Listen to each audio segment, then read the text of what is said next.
I'm praying that my audio issues don't continue to happen. For some reason, it's extra bad recently. I think it might be a little bit of a mixture between the fact that my PC is really old. I mean, not really old. Just it's like not super old, but it's decently old for what I put it through, at least, because of all the streams and games and editing and stuff that I do. But yeah, so my PC is on Lifeline, and then on top of it, my Go XLR just likes to give me lots of trouble randomly. Like, sometimes I move it and it's okay. Other times I move it and it dies. Sometimes I hit my table a little bit too hard and my whole audio just decides to crash. So let's see how we go for the day, shall we? But today we're gonna be playing Doki Doki Literature Club, and the only thing that I know from it, only thing I know from Doki Doki is the song. Is the, I don't know, what's the song called? Your Reality or something? Every day I imagine a future where I can be with you. That's the only one that I know. So yes. That's the only thing I know about Doki Doki Literature Club. And then the first thing you see when you enter the game is, this game is not suitable for children or those who are easily disturbed. Will I be okay? Will I be okay? I guess we'll have to see. Alright, let's get right into the gaming before my audio decides to break off again. Let us go! Oh, wait, my chat. My chat.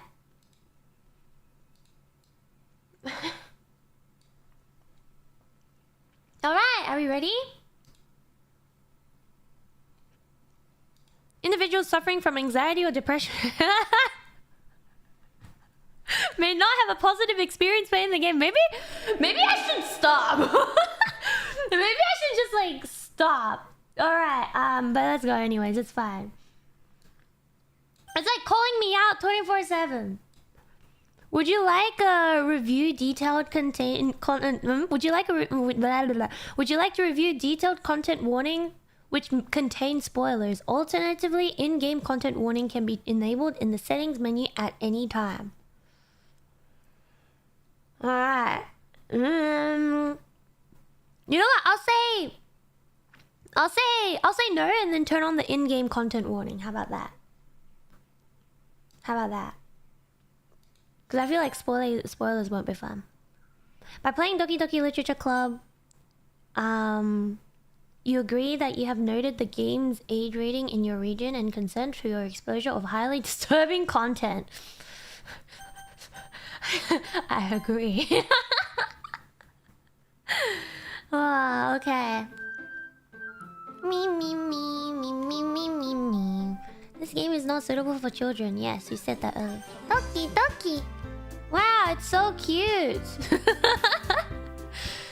Enable content warning, there we go. Dialogue box size. I don't know how big it's gonna be, but I'm putting it up. Yeah, see, I know the song. In my mind is a pen that write a poem of me and you. That's all I know. Let's go. Enter your name. How do I just type. Maria. Alright. そう、曲だけ知ってるんですよ。曲だけ知ってて、他は何にもわかんないんですよね。Hey, hello. Who are you? How do I go next?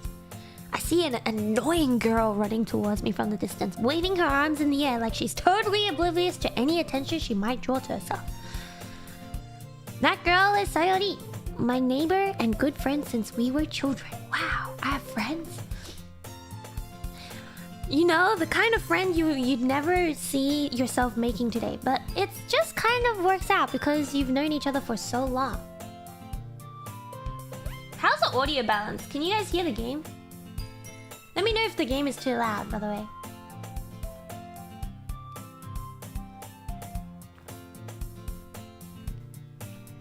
How's the audio? Okay, ちょうどいい。あ、いいね。Okay, okay. We used to walk to school together on days like this, but starting around high school, she would oversleep more and more frequently, and I would get tired of waiting up. Oh my gosh, dude, we suck. We suck as a friend. But if she's gonna chase after me like this, I always feel better off running away. What do you mean? However, I just sigh and I idle in front of the crosswalk and let Sayori catch up to me. Okay, okay. You know, at least, like, you know, we let her catch up. What? I overslept again, but I caught you this time. Maybe, but only because I decided to stop and wait for you. That's real. Eh? You say that you were. You say that you were. Yeah? You say that like you were thinking about ignoring me. That's mean, Maria. Well, if people stare at you for acting weird, then I don't want them to think we're a couple or something. Fine. But you did wait for me after all. I guess you don't have it in you to be mean even if you want to. Whatever you say, Sayori. We cross the street together and make our way to school. As we draw near, the streets become increasingly speckled with other students making their daily commute. By the way, Maria, have you decided on a club to join yet? A club? I told you already. Oh wait, that's me. I told you already. I'm really not interested in joining any clubs. I haven't been looking either. Eh, that's not true. You told me you would join a club this year. Did I? I'm sure it's possible that I did. In one of our many conversations where I dismissively go along with whatever she's going on about. Bruh. Sayori likes to worry a little too much about me, when I'm perfectly content just getting by on the average, while spending my free time on games and anime. Uh-huh. I was talking about how I'm worried that you won't learn how to socialize or have any skills before college. Your happiness is really important to me, you know? And I know you're happy now, but I die at the moment at the thought of you becoming a need in a few years because you're not used to the real world. Sayori!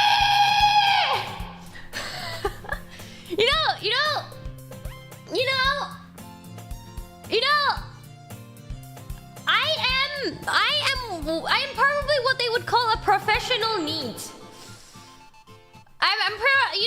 What I do is probably what the people would call a professional NEET, because I just stay at home and I work from home. You trust me, right? Don't make me keep worrying about you. Alright. I'll look at a few clubs if it makes you happy. No promises though. Well, you at least promise me you'll try a little? Yeah, I guess I'll promise you that. Yay! Why do I let myself get lectured by such a carefree girl? More than that, I'm surprised I've even let myself relent to her. I guess seeing her worry so much about me makes me want to ease her mind at least a little bit, even if she does exaggerate everything inside her head. Professional weep. The school day is as ordinary as ever, and it's over before I know it. After I pack up my things, I stare blankly at the wall looking for an ounce of motivation. Clubs. Sayori wants me to check out some clubs. I guess I have no choice but to start with the anime club. Let's go. Hello? Sayori? Sayori must have come into the classroom while I was spacing out. I look around and I realize I'm the only one left in the classroom. I thought I'd catch you coming out of the classroom, but I saw you just sitting here and spacing out, so I came in. Honestly, you're even worse than me sometimes. I'm impressed. You don't need to wait up for me if I'm going to make you late to your own club. Well, I thought you might need some encouragement, so I thought, you know... Know what? Well, that you could come to my club. Sayori... Yeah? There's no way I'm going to your club. Meanie! Sayori is the vice president of the literature club. Wow! Not that I was ever aware that she had any interest in literature. In fact, I'm 99% sure she only did it because she thought it would be fun to help start a new club. Since she was the first one to show interest after the one who proposed the club, she inherited the title Vice President. That said, my interest in literature is guaranteed to be even less. Yeah, I'm going to the anime club. Come on, please! Why do you care so much anyway? Well, I kind of told the club yesterday I would bring in a new member. And Natsuki made cupcakes and everything. Don't make promises you can't keep! I can't tell if Sayori is really that much of an airhead, or if she's so cunning as to have planned all this out. I let out a long sigh. Fine. I'll stop by for a cupcake, okay? Yes, let's go! Alright, let's go. And thus, today marks the day I sold my soul for a cupcake. That sounds like something I would actually do, though. That's actually something I would do. Sell my soul for a cupcake. Let's go. I dejectedly follow Sayori across the schools and upstairs. A section of the school that I rarely visit. Sayori, full of energy, swings open the classroom door. Everyone! The new member is here!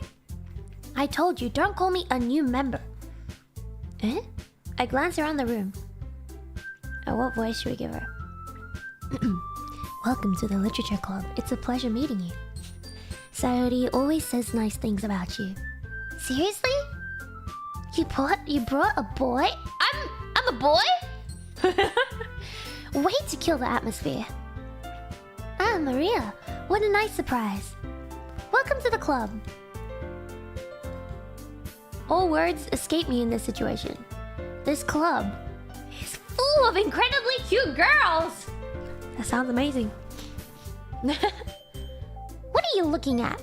If you want to say something, say it. Sorry. Natsuki. The girl with the sour attitude, whose name is apparently Natsuki, is one I don't recognize. Her small figure makes her look like a first-year student. She is also the one who made cupcakes, according to Sayori. You can just ignore her when she gets moody. Sayori says that quietly in my ear, then turns back towards the other girls.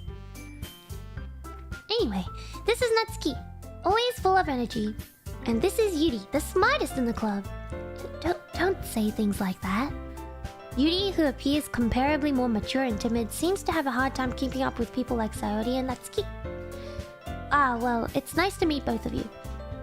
And it sounds like you already know Monika, is that right? That's right. It's great to see you again, Maria. Monika smiles sweetly.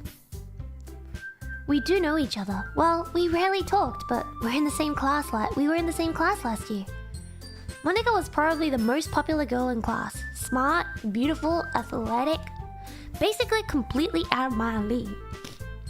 Yeah, I'm smart.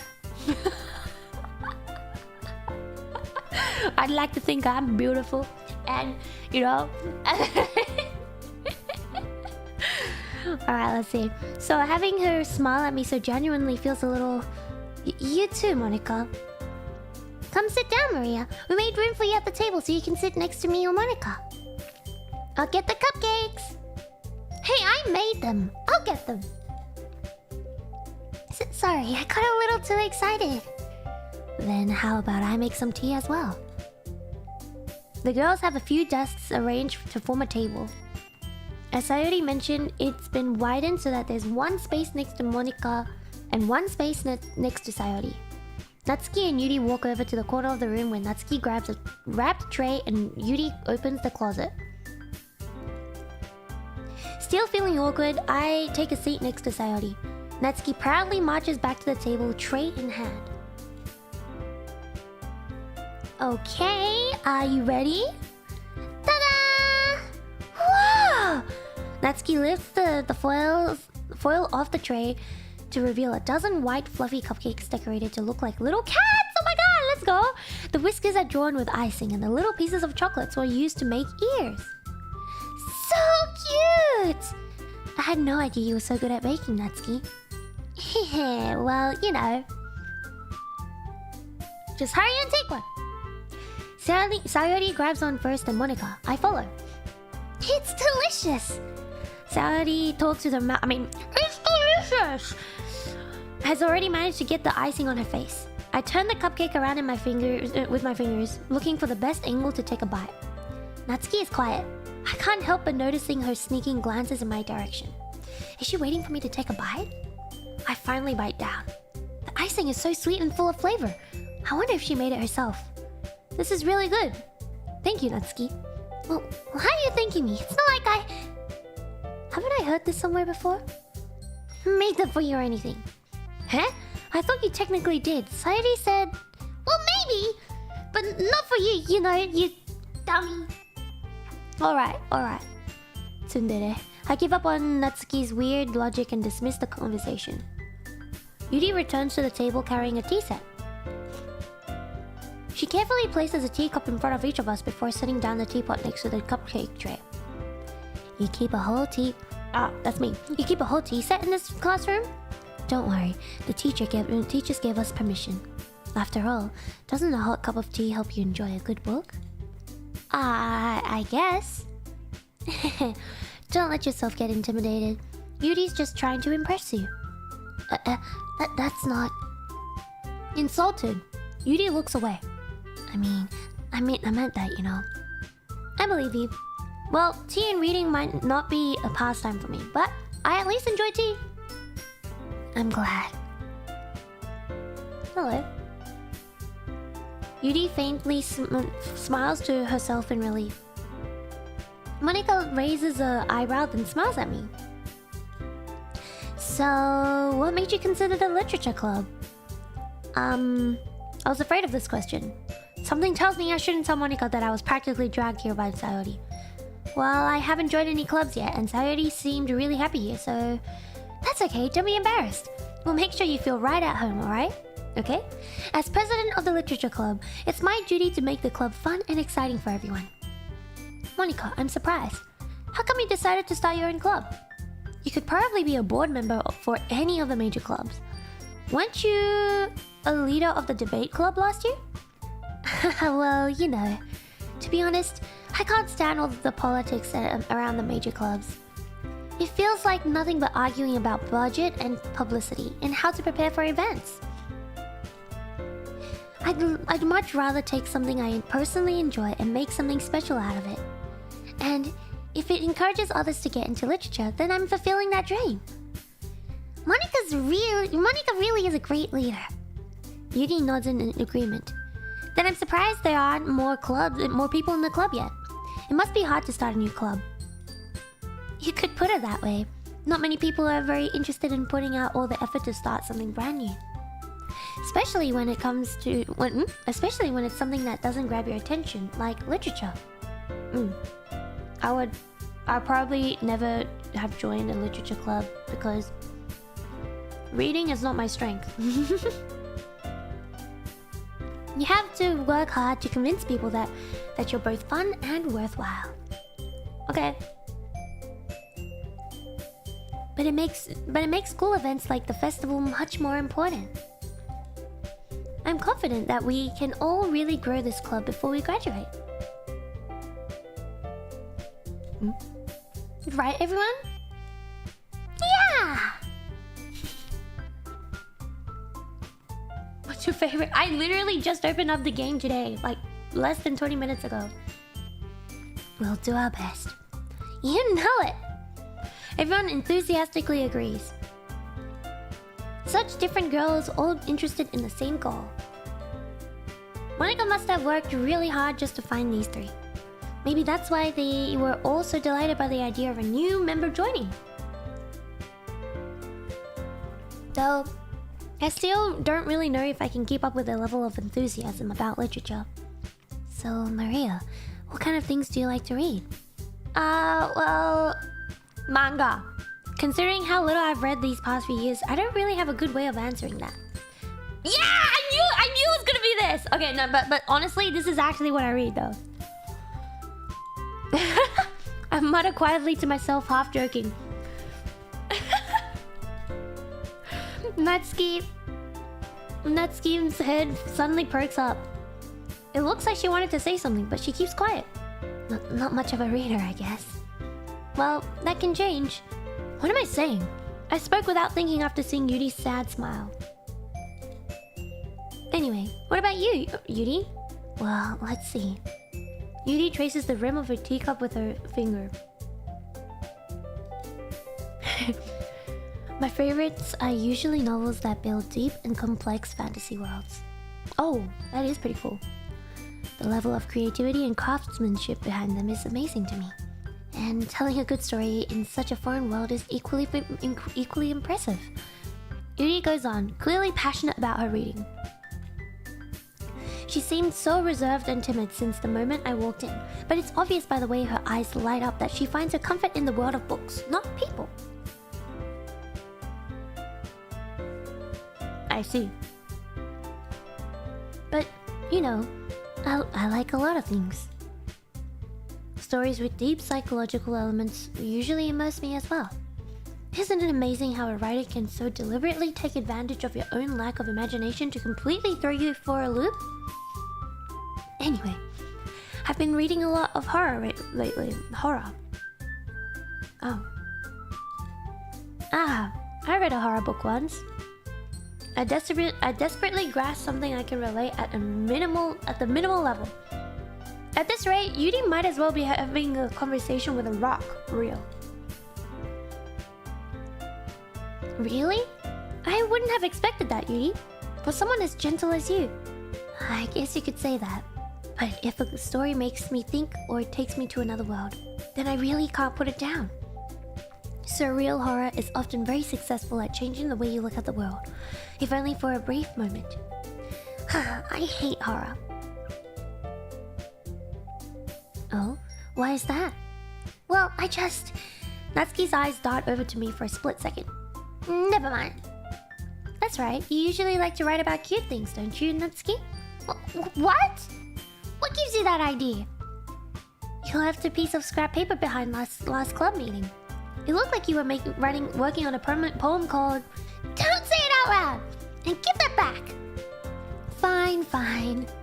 Your cupcakes, your poems, everything you do is just as cute as you are. Sadie, how do you say this word? Siddles? Up behind Natsuki and puts her hand on her shoulders. I'm not cute!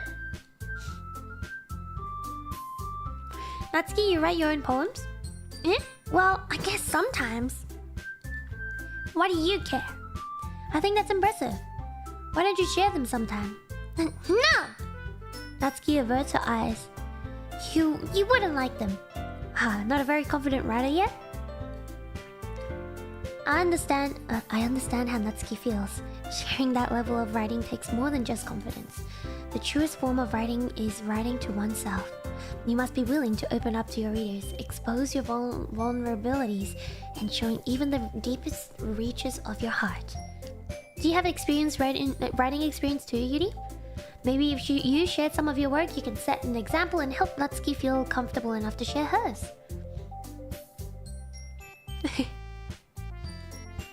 I guess it's the same for Yuri. I wanted to read everyone's poems. We all sit in silence for a moment. Okay, I have an idea, everyone. Natsuki and Yuri look quizzically at Monika. Let's all go home and write a poem of our own. Then next time we meet, we'll all share them with each other. That way, everyone is even. Yeah, let's do it. Plus, now that we have a new member, I think it will help us all get a little more comfortable with each other and strengthen the bond of the club. Isn't that right, Maria? Monika smiles warmly at me once again. Hold on, there's still one problem. Huh? What's that? Now that we're back to the original topic of me joining the club, I bluntly come forth with what's been on my mind the entire time. I never said I would join this club. Sayori may have convinced me to stop by, but I never made any decision. I still have other clubs to look at, and I lose my train of thought. All four girls stare back at me with dejected eyes. But... But... I'm sorry, I thought... Maria... You all... I'm defenseless against these girls. How am I supposed to make a clear-headed decision when it's like this? That is, if writing poems is the price I need to pay in order to spend every day with these beautiful girls? Right. Okay, I've decided then. I'll join the literature club. One by one, the girl's eyes light up. Yes, I'm so happy! Sayori wraps her arms around me, jumping up and down. Hey, you really scared me for a moment. If you really just came for the cupcakes, I would be super pissed. And that makes it official. Welcome to the literature club. Thanks, I guess. Okay, everyone. I think with that, we can officially end today's meeting on a good note. Everyone remember tonight's assignment? Write a poem to bring to the next meeting so we can all share. Monica looks over at me once more. Maria, I look forward to seeing how you express yourself. Yeah. Can I really impress the class star Monica with my mediocre writing skills? I can already feel the anxiety welling up inside me. Meanwhile, the girls continue to chit-chat as Yuri and Natsuki clean up their food. Hey, Maria, since we're already here, do you want to walk home together? That's right, Sayori and I never walk home together anymore because she always stayed after school for clubs. Sure, might as well. Yay! With that, the two of us departed the club room and make our way home. The whole way, my mind wanders back and forth between the four girls. Sayori, Natsuki, Yuri, and of course Monica. Will I really be happy spending every day after school in a literature club? Perhaps I'll have the chance to grow closer to one of these girls. Alright. I'll just need to make the most of my circumstances. I'm sure good fortune will find me. And I guess that starts with writing a poem tonight. Poem writing. Let's go. Oh my god. It's time to write a poem! Pick words you think your favorite club member will like. Something good might happen with whoever likes your poem the most, eh? Candy! Pink!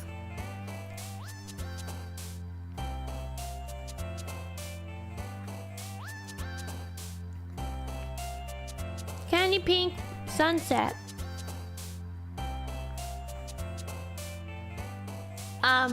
Dazzle. Fluffy. Anime! Dream. Dance!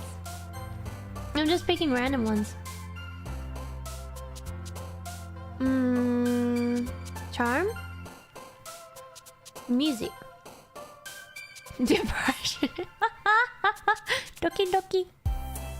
A lollipop. Sweet. Kawaii. What's happening? Desire susumirai ni boku da wa. Bunny. Marshmallow. Kitty. Fantasy. Fireworks. I don't know. I'm just picking random words that I like.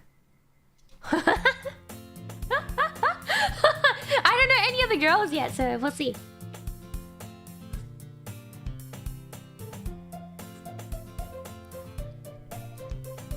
Hi again, Maria. And glad to see you didn't run away on us. Don't worry. This might be a little strange for me, but I at least keep my word. Well, I'm back at the literature club. I was the last to come in, so everyone else is already hanging out. Hey, thanks for keeping your promise, Maria. I hope this isn't too overwhelming for a commitment for you, making you dive headfirst into literature when you're not accustomed to it. Oh, come on! Like he deserves any slack. Sayori told me you didn't even want to join any clubs this year. And last year too! I don't know if you plan to just come here and hang out or what. But if you don't take us seriously, then you won't see the end of it. Natsuki, you should certainly have a big mouth for someone who keeps a manga collection in the club room. Natsuki finds herself stuck between, say, Monica and manga. Manga is literature! Swiftly defeated, Natsuki plops back down and back into her seat. You know, I agree with Natsuki with that. Don't worry, guys. Maria always gives his best as long as he's having fun. He helps me with busy work without me even asking. Like cooking, cleaning my room. I don't even cook for myself. How dependable. Saudi, that's because your room is so messy it's distracting. And you almost set your house on fire. What? I have a friend who almost set her house on fire. And she was microwaving soup. I have a friend who literally set her microwave on fire when trying to microwave soup. It was crazy. Is that so? You two are really good friends, aren't you? I might be a little jealous. How come? You and Maria can become good friends too. Sayori... As usual, Sayori seems oblivious to the weird situation she just put me into. Oh, you didn't even bought you something today, you know? Wait, Sayori... Me? Not really. Don't be shy. It's really nothing. What is it? Never mind. Oh my god. I think it was like an instant soup, but like you were meant to like put it into a separate bowl, but she just decided to like microwave it in the packaging, and then the packaging set fire and the roof became on fire as well. I mean, not the roof of the house, the roof of the microwave.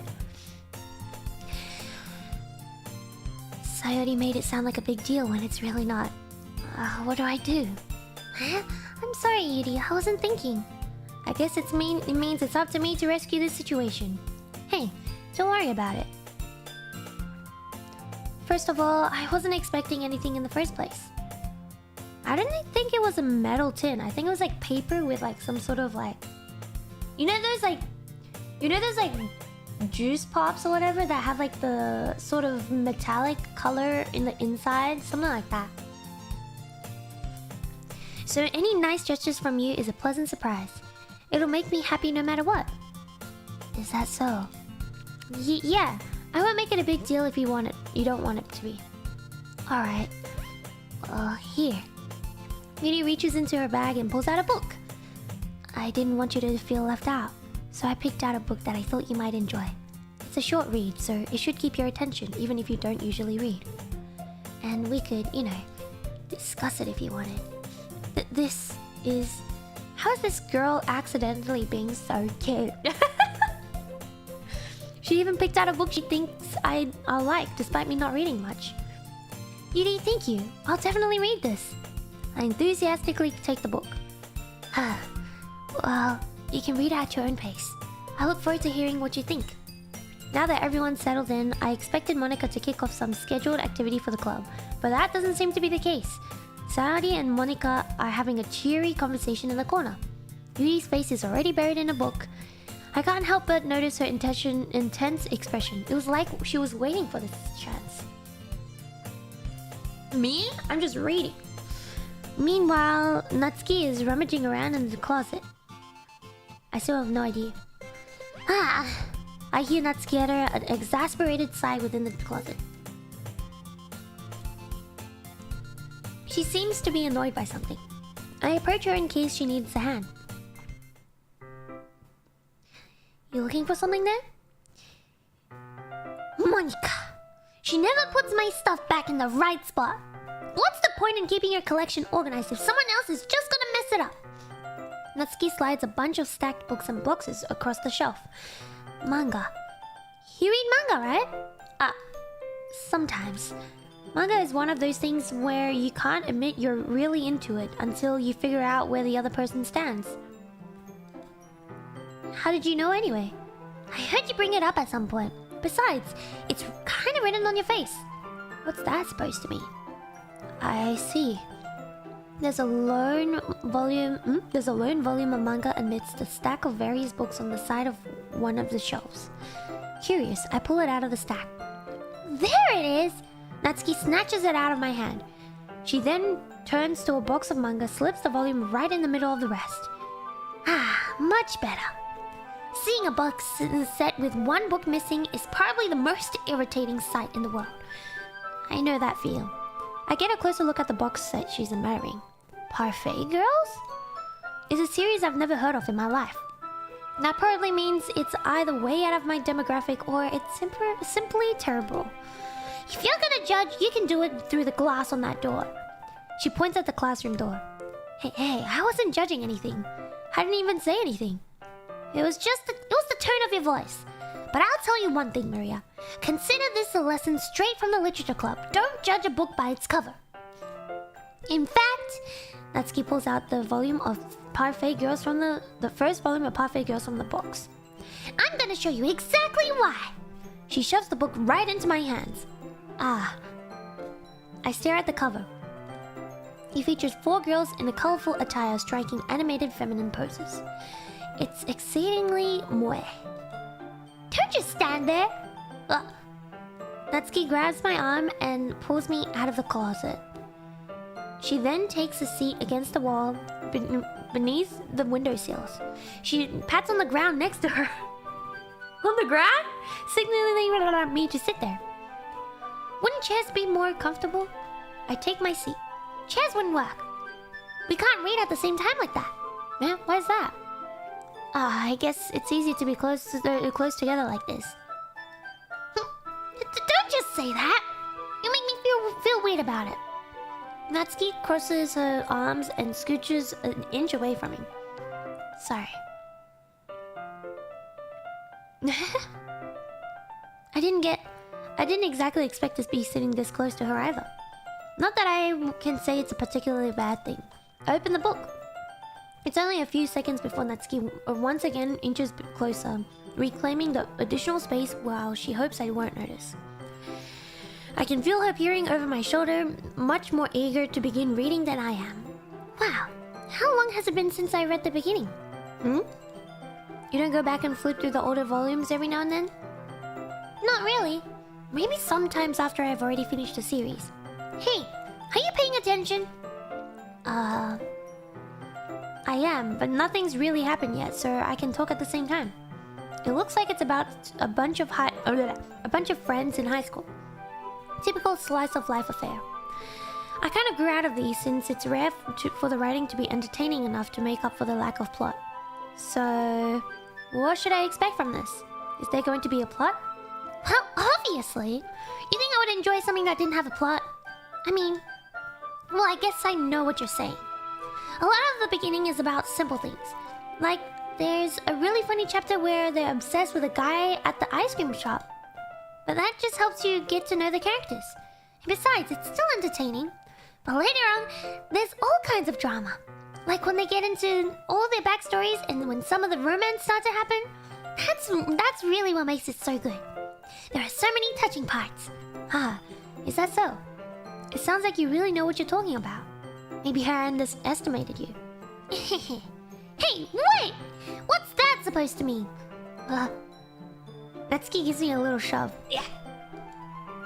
I just meant that I haven't yet seen you at your full power. Good save.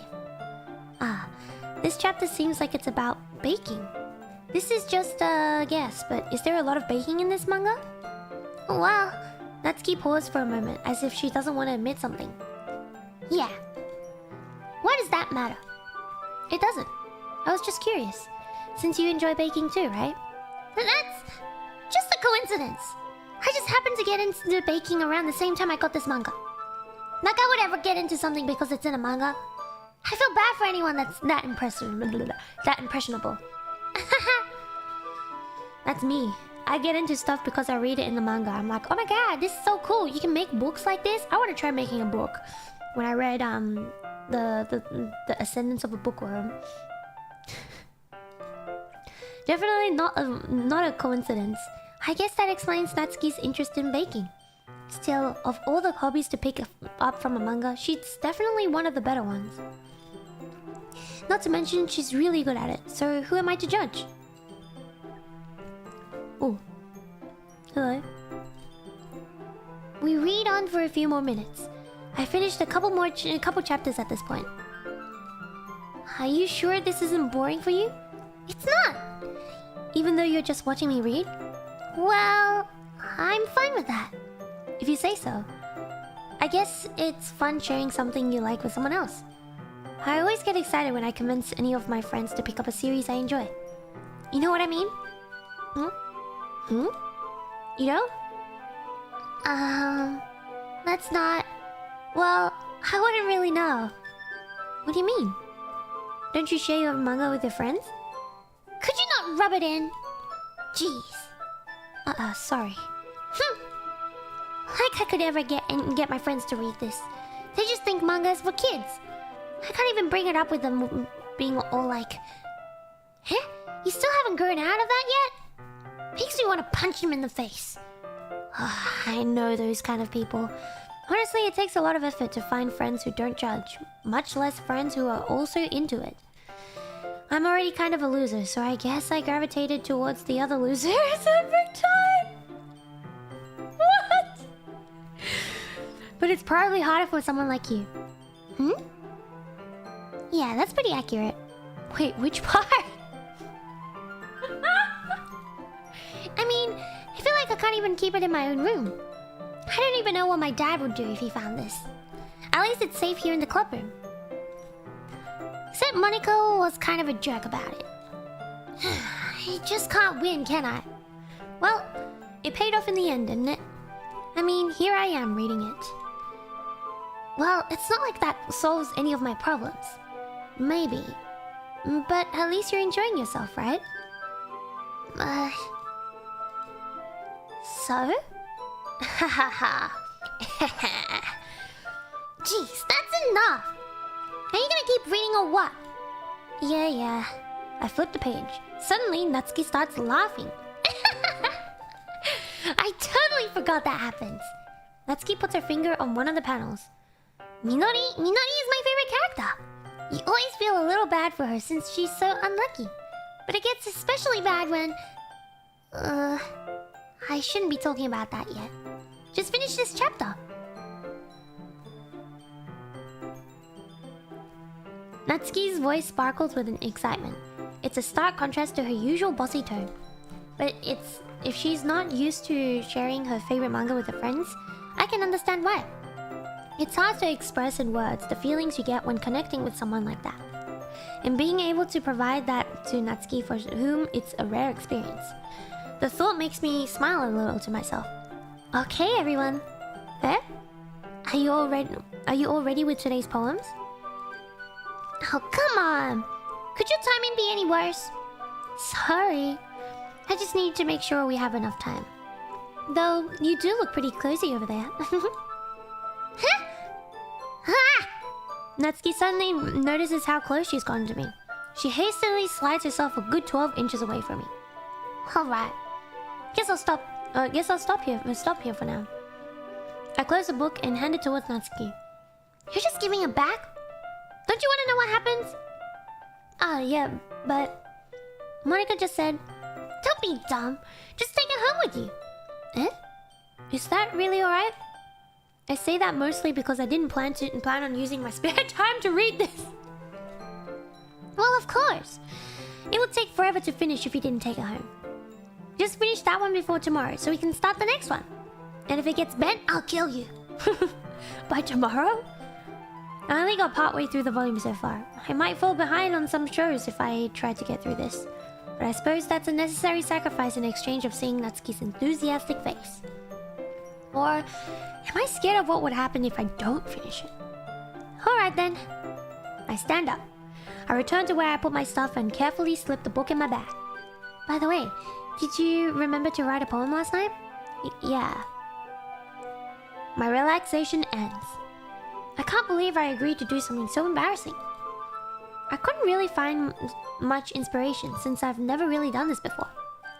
Well, now that everyone's ready, why don't you find someone to share it with? I can't wait! Sayori and Monica enthusiastically pulls out their poems. Sayori's is on a wrinkled sheet of loose leaf torn from a spiral notebook. On the other hand, Monika wrote hers in a composition notebook. I can already see Monika's pristine handwriting from where I sit. Natsuki and Yuri reluctantly comply as well, reaching into their blanks. I'll do the same myself. Who should I show my poem to first?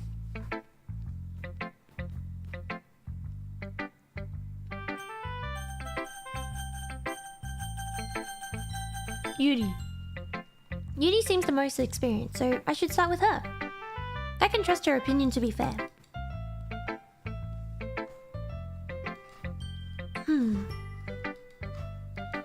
Yuri stares at the poem. A minute passes, more than enough time for her to finish reading. Oh, sorry. I forgot to start speaking. It's fine, don't force yourself. I'm not... I just need to put my thoughts into words. Hold on. Okay. This is your first time writing a poem, right? Yeah? Why do you ask? I'm just making sure. I guess that it might be after reading through... I guess that it might be after reading through it. Ah, so it's that bad. No. Did I just raise my voice? Sorry. Yuri buries her face in her hands. I couldn't help but notice that it's been several minutes and we really haven't gotten anywhere. It might take Yuri a while to get used to new people. It's fine. It's fine. I really didn't notice. What were you saying? Right. It's just that there's a specific writing habit that are usually typical of new writers. And having been through that myself, I kind of learned to pick up on them. I think the most noticeable thing I recognize in new writers is that they try to make their styles very deliberate. In other words, they tend to pick a writing style separate from the topic matter, and they form-fit the two together. The end result is that both the style and expressiveness are weakened. Once Yuri finds her train of thoughts, it's as if her demeanor totally changes. Her stammering is completely gone and she sounds like an expert. Of course, that's not something you can be blamed for. There are so many different skills and techniques that go into writing even a simple poem. Not just finding them and building them, but getting them to work together is probably the most challenging part. It might take you some time, but it all comes with practice and learning by example and trying new things. I also hope that everyone else in the club gives you valuable feedback. Natsuki can be a little biased though. Biased? How? Well... Never mind. I shouldn't be talking about people like that. Sorry. It's fine. I'm not sure if Yuri is apologizing to herself, to me, or to Natsuki. Do you mind if I read your poem now? Please do. I'd love to share my thought process behind it. Yuri smiles dreamily as if that's a rare opportunity for her. Which itself is kind of funny. After all, isn't this supposed to be a literature club? Ghost Under the Light. The tendrils? What the heck is that? The tendrils of my hair illuminate beneath the amber glow. Bathing? It must be this one. The last remaining streetlight to have withstood the test of time. The last yet to be replaced by the sickening blue-green hue of the future. I bathe. Calm, breathing air of the present, but living in the past. The light flickers. The flicker back. I don't get it. I'm sorry. I have such terrible handwriting. What? I wasn't thinking that at all. But it took you a long time to read. Ah, well, I just don't read script very often. I actually think your handwriting is pretty. Yeah? That's a relief. Also, I like the poem. Even though it's short, it's really descriptive. It wasn't too short. I usually write longer poems. Not at all. I'm really glad you like it. I'll be honest. Since it's our first time sharing, I wanted to write something a little more mild. Something easy to digest, I suppose. Are you into ghosts, Yuri? Hoo. Actually, the story isn't about a ghost at all, Maria. Really? I must have totally missed the point. Well, I suppose you did only glance over it after all. But remember that poets often express their own thoughts, feelings, and experiences in their work. They usually do more than tell a simple story or paint a picture. In this case, perhaps the subject of the poem is only being symbolically compared to a ghost, lingering in her last remaining place of comfort, unable to let go of the past, and soon to be left with nothing. And that's a lot more solemn, putting it that way. I hadn't even thought about that. That's impressive. It's nothing really. Well, it makes me happy that you think that. Just remember that it won't be long before you pick up on these things too. Yeah, maybe you're right. Guess I'll have to keep trying. I'm counting on you.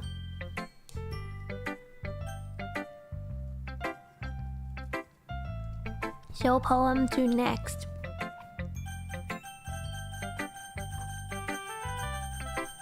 Marika. Hi Maria. Having a good time so far? Yeah. Good. Glad to hear it. By the way, since you're new and everything, if you ever have any suggestions for the club, like new club activities or things we can do better, I'm always listening. Don't be afraid to bring things up, okay? Alright, I'll keep that in mind. Of course I'll be afraid to bring things up. I'm much better off just going with the flow until I'm more settled in. Anyway, want to share your poem with me? It's kind of embarrassing, but I guess I have to. Don't worry, Maria. We're all a little embarrassed today, you know? But it's that sort of barrier that we'll all learn to get past soon. Well, that's true. I mean, visually, low-key, visually, I liked Monica. Visually. But I also do like Natsuki's pink hair. I like it, Maria. Really? It's a lot cuter than I expected. Oh, jeez. No. It kind of makes me think of something Natsuki would write. And she's a good writer too. So take that as a compliment. But like the thing is, I don't want to like judge based on looks. I want to judge based on like what they say. If you say so. Yeah. There are lots of poems or stories out there that are no more than a few simple words. They can be funny, endearing, or even sad. And sometimes they're only a few lines long. They might even feel like they're written for kids, but if you think about them, they can express views of the world that would apply to anybody. I see. So you're saying that Natsuki is kind of like that? Sort of. Maybe she's not an expert, but you probably won't find much filler in her poems. They might be easy to write, but they're super challenging to get the meaning through. So I can see why it would be your kind of poem to explore.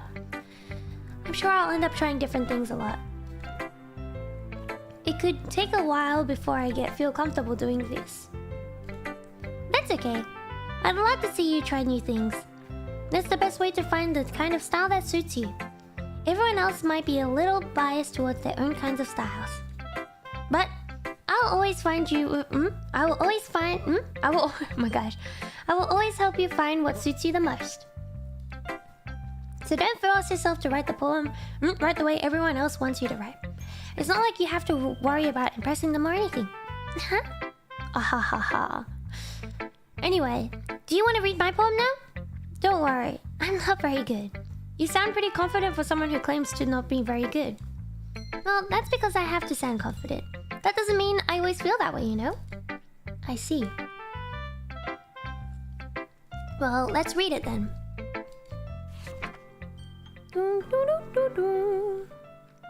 Hole in the wall. It couldn't have been me. See the direction the sparkle protrudes? A noisy neighbor? An angry boyfriend? I'll never know. I wasn't home. I peer inside for a clue. No, I can't see. I reel, blind, like a film let out in the sun. But it's too late. My retinas already scorched with a permanent copy of the meaningless image. It's just a little hole. It wasn't too bright. It was too deep. Stretching forever into everything. A hole of infinite choices. I realize now that I wasn't looking in. I was looking out. and he on the other side was looking in. Horror? Huh? So, what do you think? It's very freeform, if that's what you call it. Sorry, I'm not really the right person to ask for feedback. It's okay. Yeah, that kind of style has gotten pretty popular nowadays. That is, a lot of poems have put emphasis on the timing between words and lines. When performed out loud, it can be really powerful. Well, what was the inspiration behind this one? Well, I'm not sure if I know how to put it. I guess you could say that I had some kind of epiphany recently. What is epiphany? Hirameki. It's been influencing my poems a bit. An epiphany? Yeah, something like that. I'm kind of nervous to talk about deep stuff like that. Because it kind of comes off strongly. Maybe after everyone is better friends with each other. Anyway, here's Monika's writing tip of the day. Sometimes when you're writing a poem or a story, your brain gets too fixated on a specific point. If you try so hard to make it perfect, then you'll never make any progress. Just force yourself to get something down on paper and tidy it up later. Another way to think about it is this. If you keep your pen in the same spot for too long, you'll just get a big dark puddle of ink. So just move your hand and go with the flow. That's my advice for today. Thanks for listening. Who should I show my poem to next? Natsuki. Oh. Okay, well, let's start with the things I don't like. First of all, Natsuki rereads my poem. Never mind, I don't feel like giving you my opinion. Huh? Then what's the point of sharing in the first place? I wrote this when I could have been doing other things. In fact, I remember how I said I wanted to read your poems? That's what I had in mind when writing this. I want to help you feel comfortable enough to share yours. Like Monika said. Well, I would be more comfortable sharing my poems if yours was really bad. You were supposed to show me some dumb poem and make me go, ha! Well, it's not that great, but let me show you what real literature looks like. And you went and ruined it. I hope you're happy. Backhanded compliment. So, in other words, you're saying you liked it? Natsuki's retort gets caught in her throat. Oh, you're so... You don't understand anything, do you? I already told you that. You didn't have to go announcing it to the world like you're all self-important. Pretty sure you never actually said that. I say that mostly to myself. Natsuki must really hate me or something. I can't figure out if it's a win or a loss that she liked my poem. In any case, you still need to show me yours, right? Fine, I guess. Only because Monika will make me if I don't. Eagles can fly, monkeys can climb, crickets can leap, horses can race, owls can seek, cheetahs can run, eagles can fly. Wait, people can try, but that's about it. What? This sounds like... Okay. Yeah.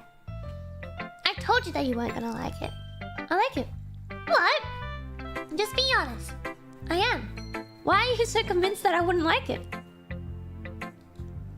Well, because everyone in high school thinks that writing has to be all sophisticated and stuff. So people don't even take my writing seriously. But isn't the point of poems for people to express themselves? Your writing style wouldn't make your message any less valid. Yes, exactly. I like when it's easy to read, but it hits you hard. Like in this poem.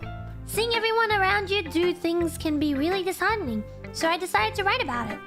Yeah, I understand. But the other nice thing about simple writing is that it puts more weight on the wordplay. Like, I set up for a rhyme at the end, but then made it fall flat on purpose. What? It helps bring out the kind of feeling in the last line. So you did. I guess more went into it than I realized. That's what it means to be a pro. I'm glad you learned something. Didn't expect that from the youngest one here, did you? Yeah, I guess not. I decided to humor her with the last comment. I don't really care how old everyone is, but if Natsuki is feeling proud, then I won't take that away from her. Okay, there's only Sayori left.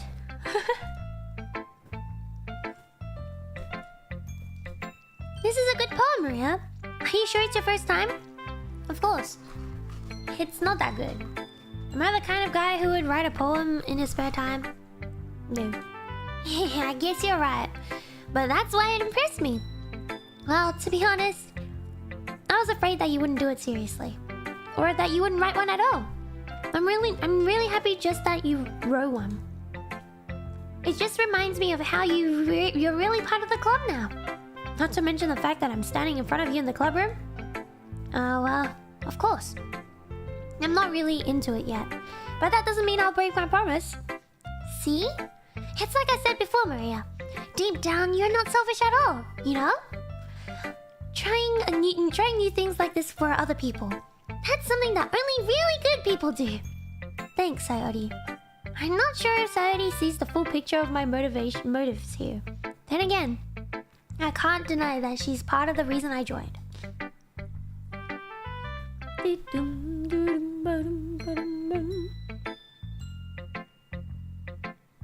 Oh my god. Yeah! And I'm gonna make sure you have lots of fun here, okay? That'll be my way of thanking you. Alright, I'm going to hold you on to that, then. Yay! Now you'll read my poem too, right? Don't worry, I'm really bad at this. We'll see about that. Dear sunshine, the way you glow through my blinds in the morning, it makes me feel like you miss me. Kissing my forehead to help me out of bed, making me rub the sleepy from my eyes. Are you asking me to come out and play? Are you trusting me to wish away a rainy day? I look above, the sky is blue. It's a secret, but I trust you too. If it wasn't for you, I could sleep forever. But I'm not mad. I want breakfast!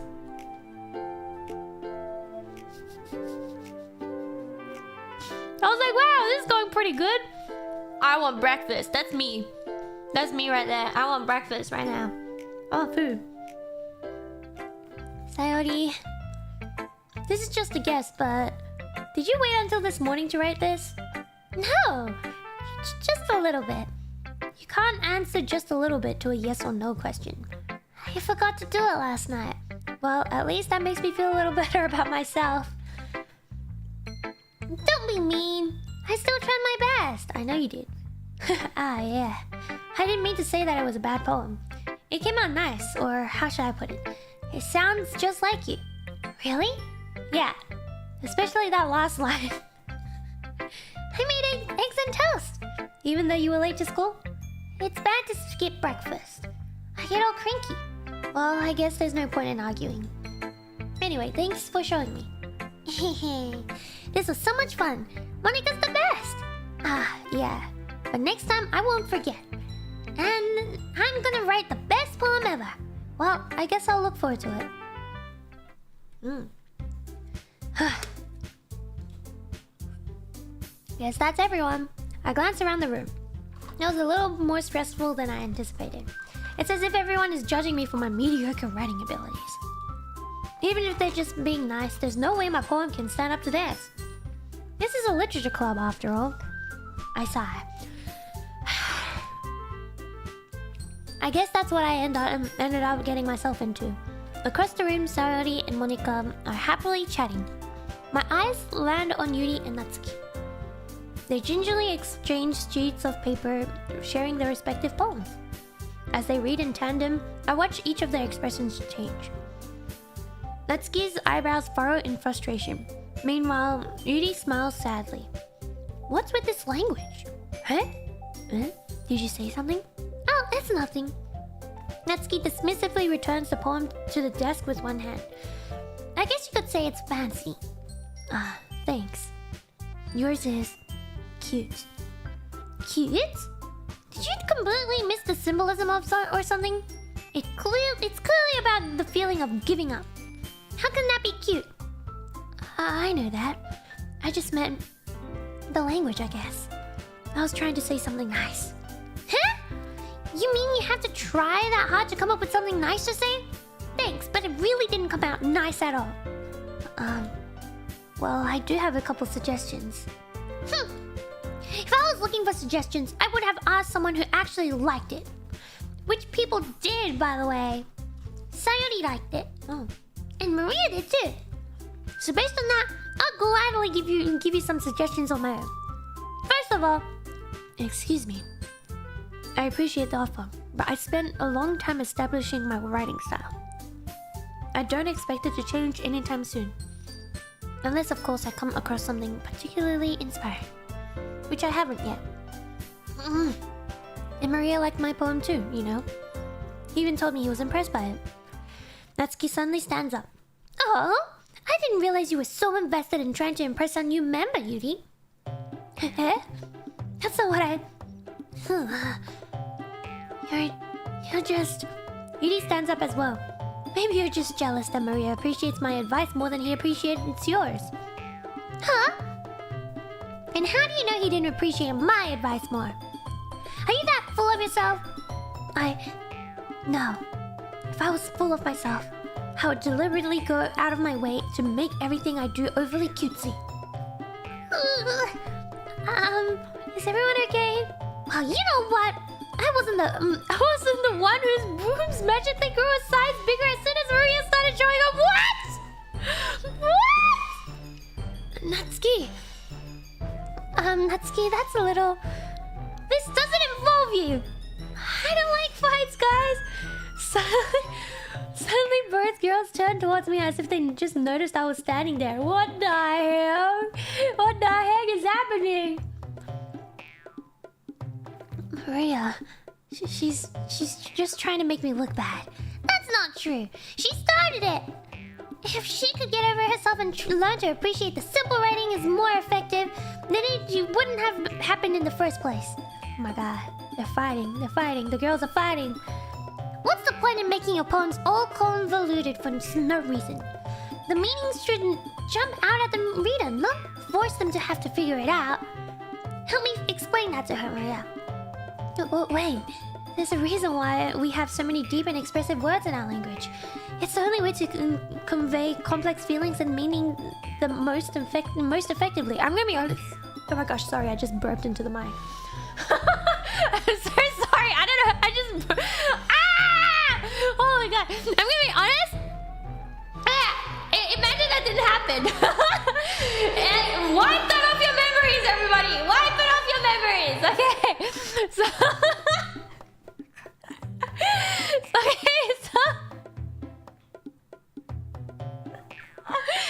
So, what's it called? I'm gonna be honest.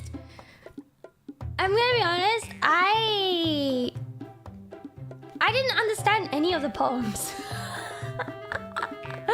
I couldn't get the meaning of any of the poems until they told me about it. I think the only person I sort of understood the poem's meaning was probably Sayori.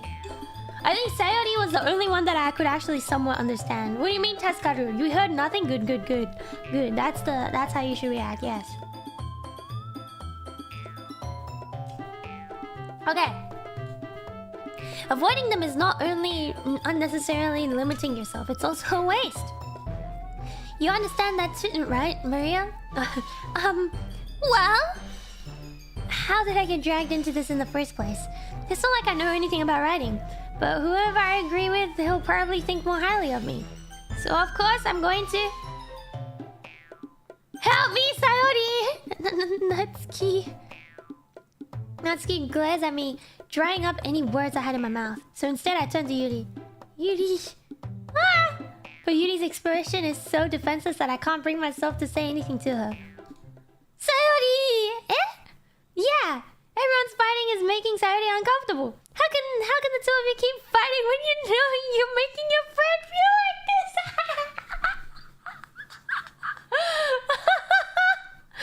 Oh my god. Yeah. Well, that's her problem. This isn't about her. I agree. It's unfair for others to interject their own feelings into our conflict. Yeah, unless Sayori wants to tell Yuri what a stuck-up jerk she's being. She would never. It's your immaturity that made her upset in the first place. Excuse me? Are you listening to yourself? This is exactly why. Exactly why nobody likes... Stop! Natsuki, Yuri, you guys are my friends. I just want everyone to get along and be happy. My friends are wonderful people and I love them because they're differences. Natsuki's poems, they're amazing because they give you many feelings with just a few words. Yuri's poems are amazing because they can paint beautiful pictures in your head. Everyone's so talented. So why are we fighting? Because... Well... Also, Natsuki's cute and there's nothing wrong with that. And Yuri's boobs are the same as they always were. Big and beautiful! Oh my goodness. Sayori stands triumphantly. Monika stands behind her with a bewildered expression. Oh, I'll make some tea. Sayori just like complimented both. See, that if that was like an option, I would have chosen that option. So that's why, you know, I telepathically was like, you know what? I think Sayori would say what I want to say. So I'm gonna choose this option. That's definitely what happened. Yuri rushes off. Natsuki sits down with a blank expression on her face, staring at nothing. So this is why Sayori is the vice president. I whispered to Monika. She nods in return. To be honest, I might come off as a good leader and I can organize things, but I'm not very good with people. I couldn't even bring myself to interject.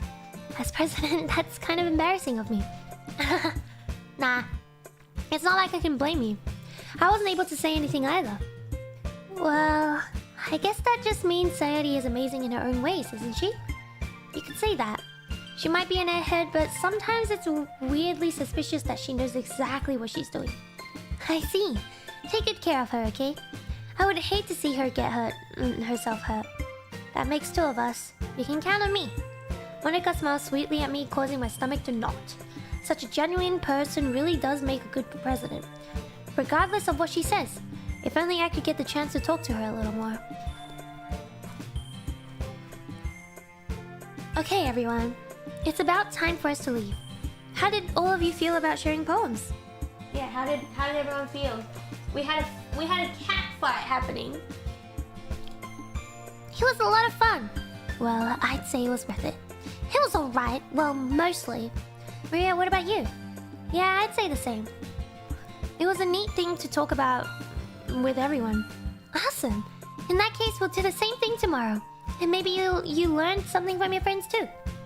So your poems will turn out even better.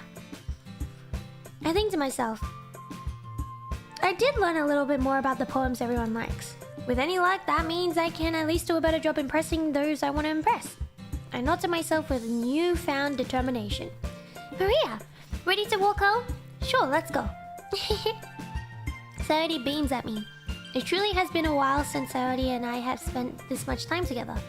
I can't really say I'm not enjoying it either. Let's go. Sayori, about what happened earlier. Huh? What do you mean? You know, between Yuri and Natsuki. Does that kind of thing happen often? No. That's really the first time I've ever seen them fight like that. I promise they're both wonderful people. You don't hate them, do you? No, I don't hate them. I just wanted your opinion, that's all. I can see why they'd make good friends with you. You know, Maria, it's nice that I get to spend time with you in the club, but I think seeing you get along with everyone is making me the happiest. And I think everyone likes you too. That's... Every day is going to be so much fun. It looks like Sayori still hasn't caught on this kind of situation I'm in. Sure, let's be friends with everyone. Being friends with everyone is nice, but does it really need to stop there? Well, we'll just have to see what the future holds, Sayori. I pat Sayori on the shoulder. I said that more to her than myself, but it's easy to use Sayori as an internal monologue sometimes. Okay. Yeah, let's do this. Alright. Ribbon. Promise. Aura. Cute. Smile. Play. Determination. Intellectual. Family. Sing. Daydream. Sugar. Heart. Dance. Bliss. Rose. What the heck?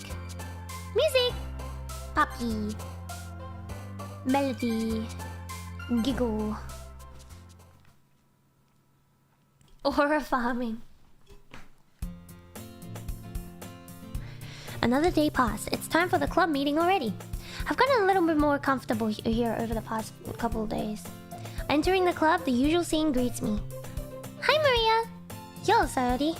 Looks like you're in a good mood today. I'm just still not used to you being in the club, that's all. I see. That's pretty simple. That's a pretty simple thing to get you in the good mood. But I guess it's always the simple things with you anyway. Speaking of which, I'm kind of hungry.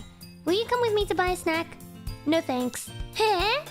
That's not like you at all. I have my reasons.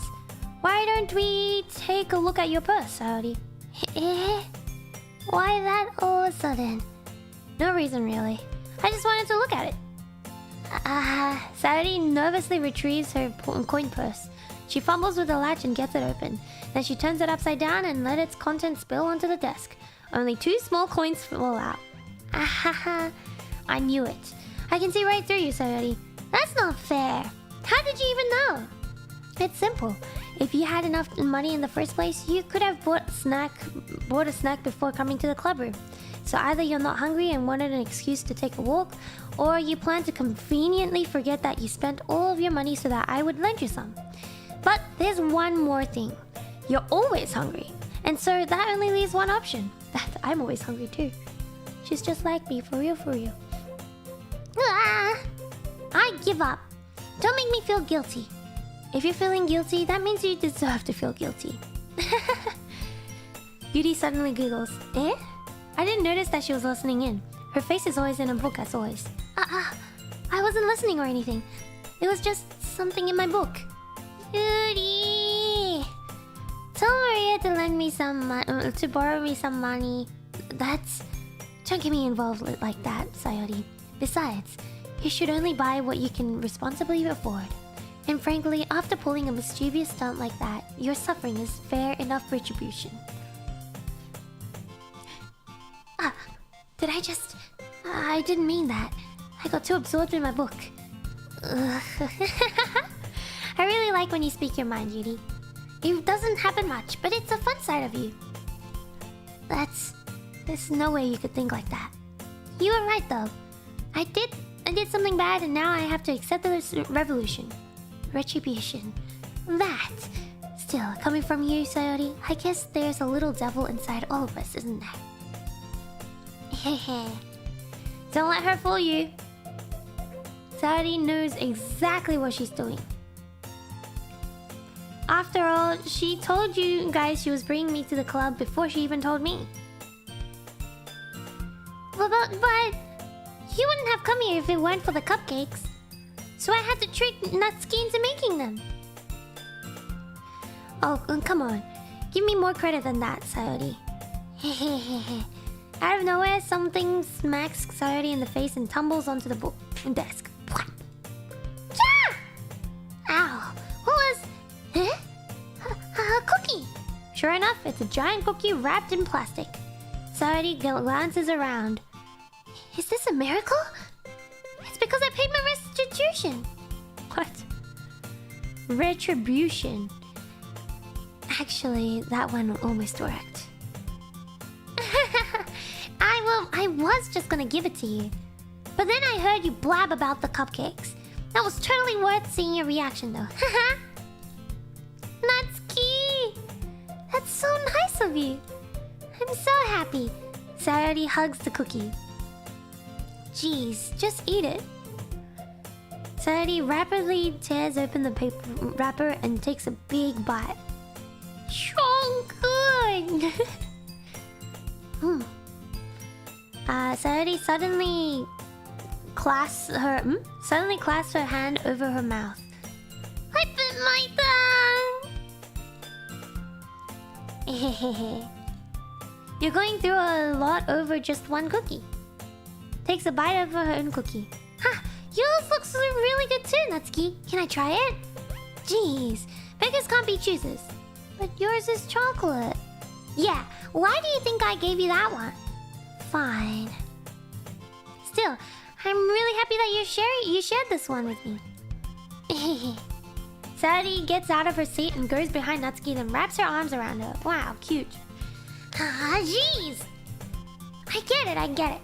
Cookie still in hand, Natsuki reaches up to nudge Sayori off her. Oh. Sayori suddenly leans down and takes a bite out of Natsuki's cookie. Hey! Did you seriously just do that? Mouthful, Sayori trots away to safety. Yuri and I laugh as well. Jeez, you're such a kid sometimes. Monika, can you tell Sayori? Eh? Natsuki glances around. Monika isn't in the club room. Where's Monika anyway? Good question.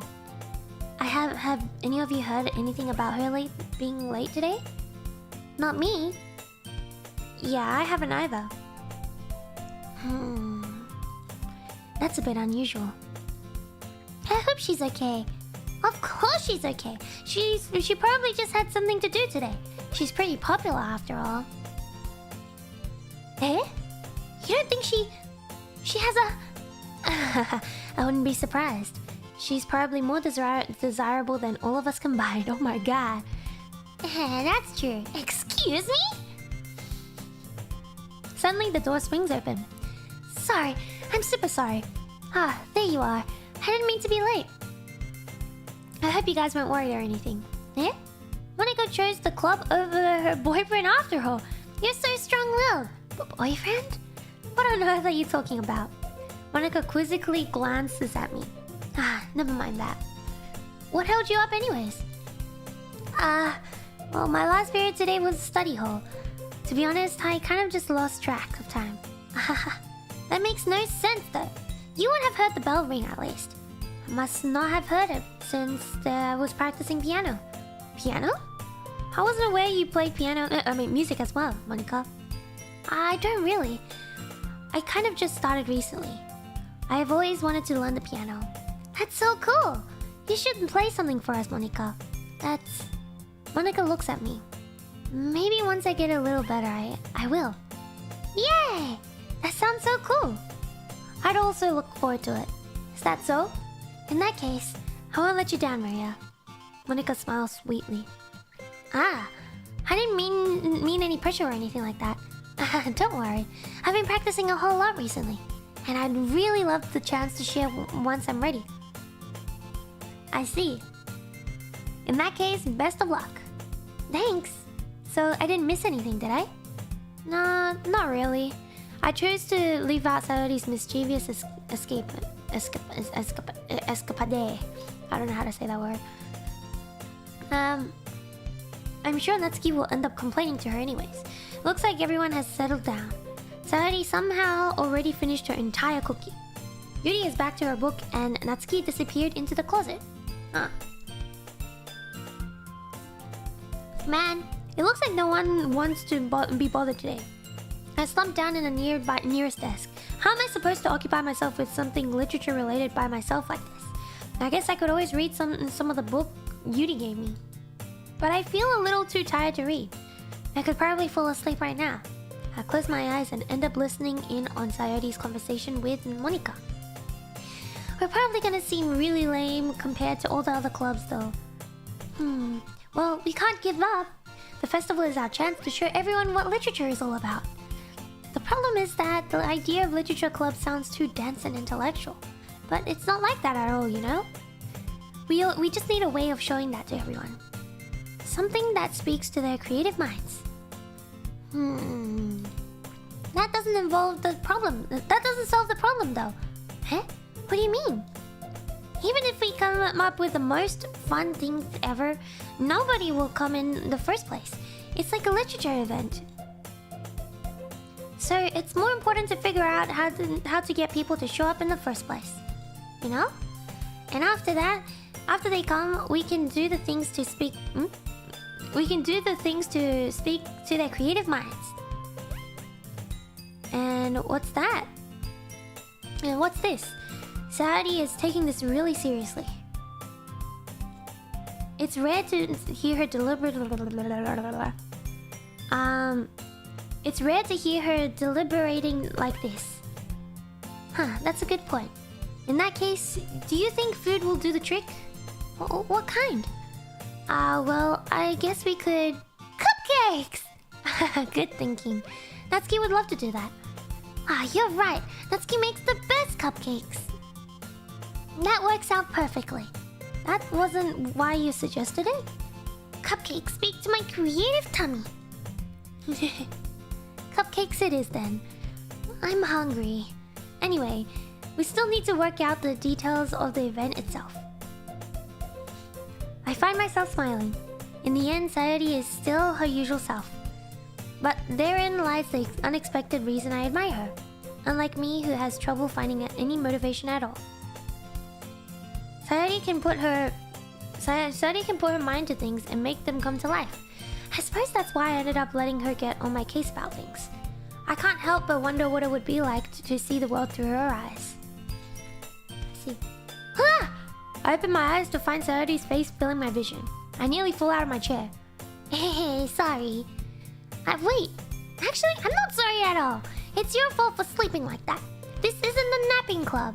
Does our school have a napping club? You're staying up late again, aren't you? Now that you're in the club, you're gonna have less time for anime, you know? You need to get used to it. You'll need to get used to it. Don't say that out so loud. I glanced over my shoulder to see if Monica overheard. It's true though. Yeah, I know. You're always looking out for me, Sayori. It's what I do best. That's a problem. What about you? You look out for me better than you look out for yourself. You're still oversleeping every day, aren't you? Not every day. That's not very convincing. How many days this past week have you gotten up on time?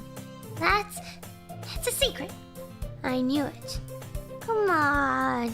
At least give me the benefit of the doubt. I can't even do that. Look, Sayori, it's written all over you. Eh? Sayori glances around her at herself. How is it written all over me? You were clearly in a rush this morning. Look, your hair is sticking out all around here. I run my fingertips down the side of Sayori's hair, trying to straighten it out. Man, you really need a brush for this. My hair is just really hard to get right. I won't fall for that. There's more than just your hair. Look, your bow isn't straight either. And here, there's a toothpaste stain on your collar right there. I tried to wipe off the stain with my finger. But nobody ever would ever notice that. Of course they would. Nobody's gonna tell you because they don't want to embarrass you. Unfortunately, I really don't care about that. Hey, you meanie. And you don't even keep your blazer buttoned up. Seriously, Sayori. Why do you think you don't have a boyfriend yet? What? That's super mean. Sorry, but you'll thank me later. I start to button her blazer from the bottom.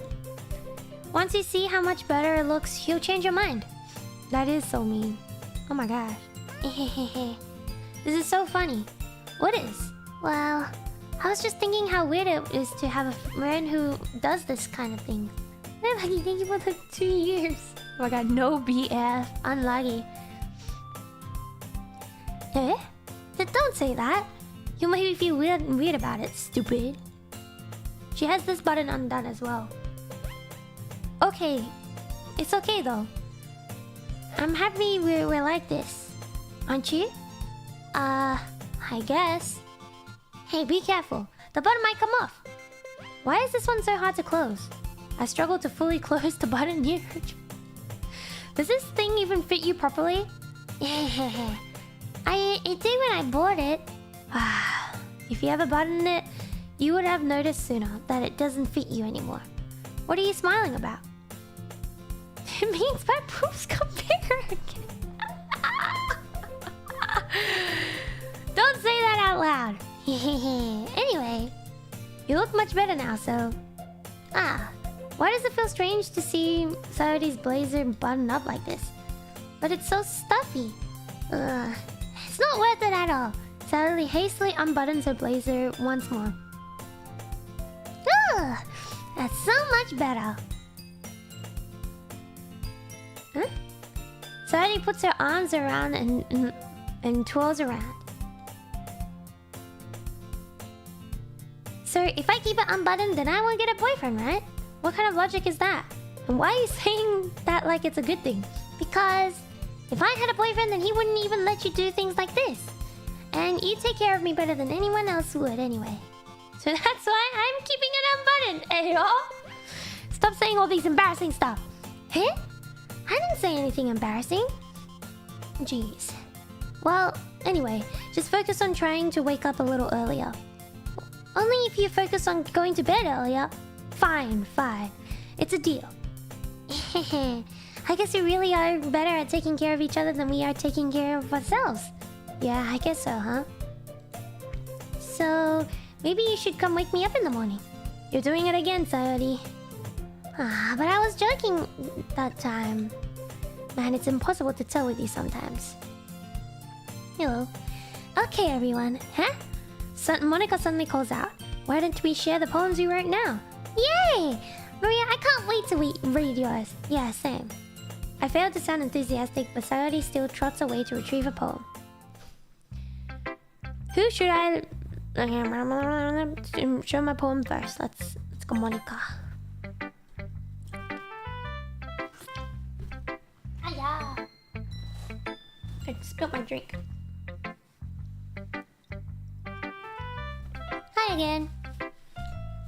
How's the writing going? Alright, I guess. I'll take that. As long as it's not going bad. I'm happy that you're applying yourself. Maybe soon you'll come up with a masterpiece. I wouldn't count on that. You never know. I want to share what you wrote for today? Sure, here you go. I give my poem to Monica. Welcome to the stream. Alright. I like this one. It makes me think of something Sayori would like. Is that so? You and Sayori are really good friends, right? I wouldn't be surprised if you had those sort of things in common. Well, we may be good friends, but Sayori and I are actually really different. Well, that may be the case, but maybe there are some similarities that you wouldn't expect. The way she talks about you, it sounds like the two of you really care about each other's well-beings. Even if you show it in a different way, it ends up being more similar than you'd think. So I think that's the kind of vibe I get when reading your poems. You sure you're not reading into it too much? I could be. Oh gosh, I sound like Yuri. But in any case, Sayori's writing has kind of a gentle feeling to it. I can tell that she likes exploring with emotions, like happiness and sadness. Who knew that someone so happy would enjoy sad things too? Yeah, that's totally unexpected. Well, to each their own. And you shouldn't be afraid to experiment a little. You shouldn't be afraid to experiment a little bit either. But anyway, you want to read my poem now? I feel like the way this one turned out. I like the way this one turned out, so I hope you do too. Alright, let's take a look. Save me. The colors, they won't stop. Bright, beautiful colors, flashing, expanding, piercing. Red, green, blue, an endless cacophony of meaningless noise. The noise, it won't stop. Violent grating waveforms, squeaking, screeching, piercing. Sine, cosine, tangent, like playing a chalkboard on a turntable. Like playing a vinyl on a pizza crust. An endless poem of meaningless. Load me? Huh. It's even more abstract than your last one, huh? I guess it's just the way I write. I'm sorry if you don't like it. What does this even mean? No, I never said that. It's just a kind of thing I never really seen before, I guess. I kind of like playing with one space on the paper. Choosing where and how to space your words can totally change the mood of the poem. It's almost like magic. The way I wrote the lines really short makes it feel like they're trying to speak over the noise. Oh. I see. It's still hard for me to tell what it's all about though. So sometimes asking what a poem is about isn't the right question. A poem can be as abstract as a physical expression of feelings, or a conversation with the reader. So putting it that way, not every poem is about something. Anyway, here's Monica's writing tip of the day. Sometimes you'll find yourself facing a difficult decision. When that happens, don't forget to save your game.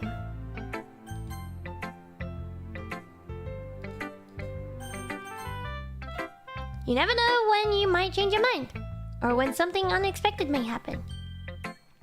Wait, is this tip even about writing? What am I even talking about?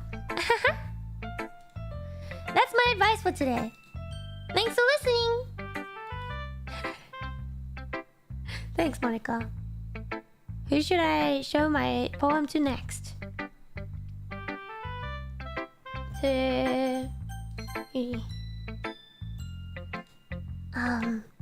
Are you still mad at me? Eh? For disrespecting Natsuki yesterday. Because reading this poem, now I know why you got mad at me. Because you prefer her writing over mine. That's not really true. Meaning, when I disrespected her, I disrespected you too, didn't I? Oh no. Yuri, you might be reading into this a little too much. How could I be so stupid? I always let these things happen. Whenever I think before I speak, I just come off as awkward and unlikable. But if I speak without thinking, the things I want to keep inside come out and make people hate me. So please don't force yourself to be around me. I know this is what Monica wants, but it's not fair to you when you could be enjoying your time with Natsuki and Sayori. Yuri, please. It makes it easier for me if you don't express any concern.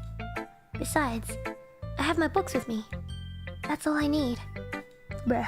Yuri smiles sadly and puts her head down on her desk. I'm frustrated. I don't hate her, but it's as if she's not capable of listening to me over her own thoughts. I sigh to myself. All I can do is accept that it's how she is. If she wants to be left alone, then I have no choice but to abide to that request.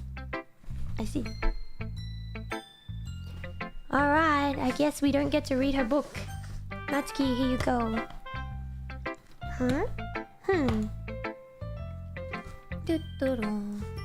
Well, that's not terrible. But it's pretty disappointing after your last one. I see. Then again, if this one was as good as your last one, I would be completely pissed. Well, I guess I wanted to try something a little different this time. Fair enough. You're still new to this, so I wouldn't expect you to find your style right away. Come to think of it, this kind of reminds me of Sayori's poem from yesterday. Eh? You think so? Yeah, well, I guess you've been friends with her for so long, you might be on the same wavelength. But you never struck me as her type. Sayori has a type all of a sudden? Well, I don't know, but honestly, how can someone so fluffy spend so much time with someone like you? Huh? It's like she's dragging around a dead weight. Wow. Wow. Wow. That was a little unnecessary. But think of it this way. If it went for me, she would probably just fly away, like letting go of a balloon. You could say we each take care of each other in our own ways. Whatever it is, I don't get it. Oh yeah, I guess I'm supposed to show you my poem. Here. Amy likes spiders. You know what I heard about Amy? Amy likes spiders. Icky, wriggly, hairy, ugly spiders. That's why I'm not friends with her. Amy has a cute singing voice. I heard her singing my favorite love song. Every time she sang the chorus, my heart would pound to the rhythm of the words. But she likes spiders. That's why I'm not friends with her. One time, I hurt my leg really bad. Amy helped me up and took me to the nurse. I tried not to let her touch me. She likes spiders, so her hands are probably gross. That's why I'm not friends with her. Oh my god. Amy has a lot of friends.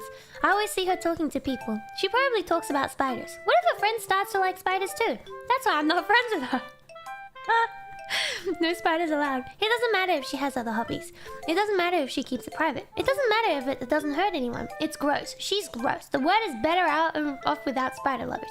And I'm gonna tell everyone. Who's Amy? Who is Amy? Not bad, right? It's quite a bit longer than yesterday. She's a professional hater? Real. Natsuki is a professional auntie. Yesterday was way too short. I was just warming up. I hope you didn't think that was the best I could do. No, of course not. Anyway, the message is pretty straightforward in this poem. I doubt I have to explain it. Sometimes you can explain complicated issues with simpler analogies. And it helps people realize how stupid they're being. Like, anyone would agree with that the subject of this poem is an ignorant jerk. Do you know people like that? Of course. It's about how everyone thinks my... That doesn't matter. It can be about anything. I wrote it to be easy to relate to. Everyone has some kind of weird hobby or guilty pleasure. Sometimes something that you're afraid if people can find out. They'd make fun of you or think less of you. But that just makes people stupid. Who cares what someone likes as long as they're not hurting anyone? It makes them happy, and it makes them happy. I think people really need to learn to respect others for liking weird things. Well, you're definitely right. At least I can relate to that, and I'm sure a lot of people can too. It's what I do best after all. My weird hobby is watching cute VTubers. Let's go. I was about to say I think Natsuki is supposed to be Amy in that poem, so it's reversed. Natsuki likes spiders? Natsuki likes spiders? I'm a spider hater. I mean, you know what? Spiders can live, just don't come close to me. It's a metaphor? Oh my god, guys, poem writing is not for me. It's because she gets bullied for her hobbies like manga. Guys, poems are not for me. I don't understand any of these poems. I don't like writing unless there's a good message to take away from it. Like, conveying emotions is important. But I want to make people think, not just feel. Remember that. I'm gonna write a good one for tomorrow too. So look forward to it. I guess if I try hard enough, I can find meaning and stuff, but... It's no. Sorry. It's like, why did the writer write blue in this one scene? Why did the writer make the curtains blue?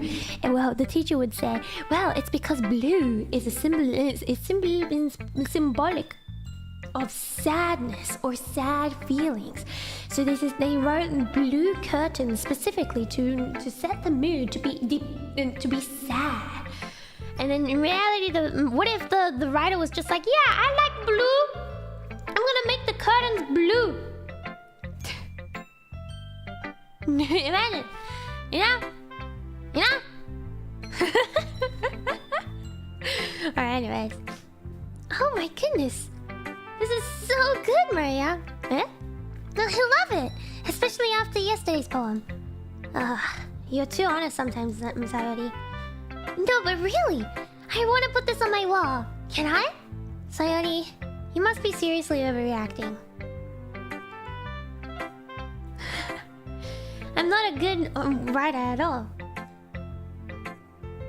I honestly have no idea what I'm doing. Well, maybe that's why. Because I have no idea what I like either. Jeez. I'm sure Yuri's opinion has to be a little more constructive than this. Maybe even Natsuki's. Are you sure you don't like it just because I wrote it? Eh? Well, I'm sure that's part of it. I think I understand you better than a lot of other people, you know?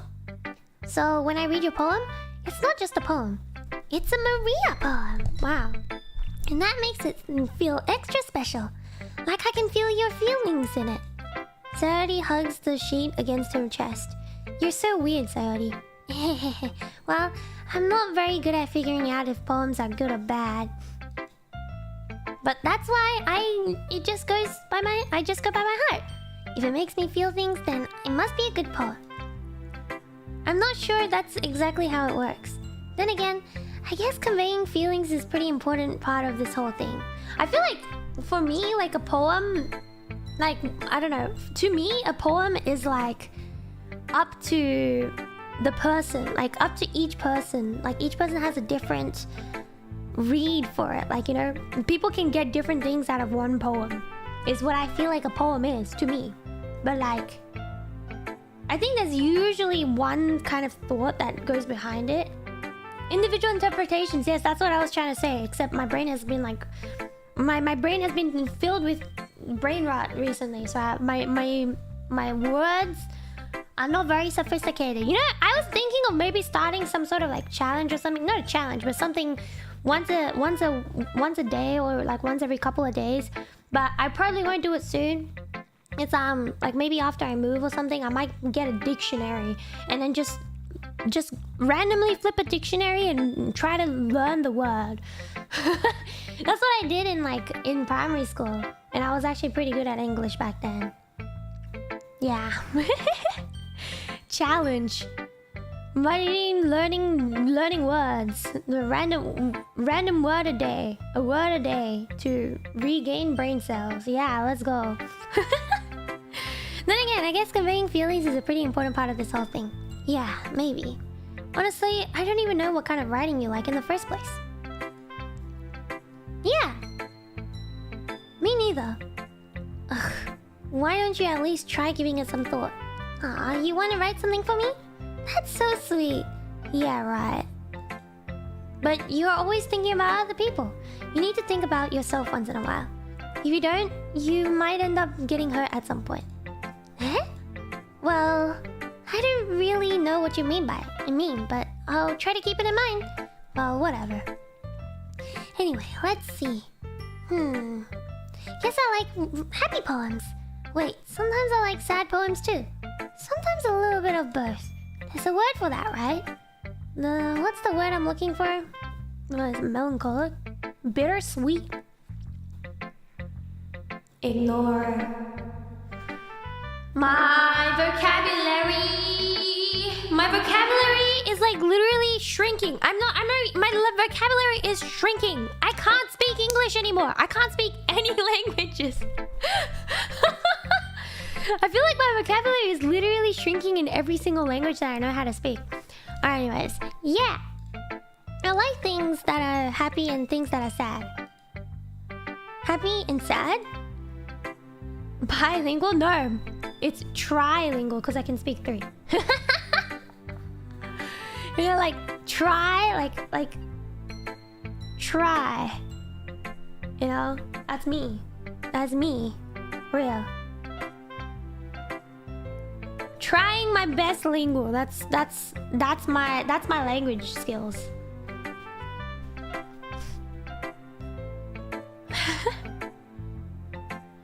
I can see you liking something sad, Sayori. Well, I like happy the most. But sometimes when you feel a little rain cloud in your head... when you have a little rain cloud in your head, a sad poem can help give the rain cloud a little hug. Oh, that's so cute. And make a nice, happy rainbow. Wow! Sayori, that's unexpectedly poetic. I know, it's actually really poetic. Huh? It is? Maybe I'm getting better at expressing my feelings after all. Thanks, Maria. I should go write that down then. You can read my poem now, okay? Bottles. I pop off my scalp. Scalp? Like the lid of a cookie jar. It's the secret place where I keep all my dreams. Little balls of sunshine, all rubbing together like a bundle of kittens. I reach inside with my thumb and fourth finger and pluck one out. It's warm and tingly, but there's no time to waste. I put it in a bottle to keep it safe, and I put the bottle on the shelf with all of the other bottles. Happy thoughts, happy thoughts, happy thoughts in a bottle in a row. My collections makes me lots of friends. Each bottle a starlight to make amends. Sometimes my friends feel a certain way. Down comes a bottle to save the day. Night after night, more dreams. Friends after friends, more bottles. Deeper and deeper my fingers go, like exploring a dark cave, discovering the secret hiding in the nooks and crannies, digging and digging, scraping and scraping. I blow dust off my bottle caps. It doesn't feel like time elapsed.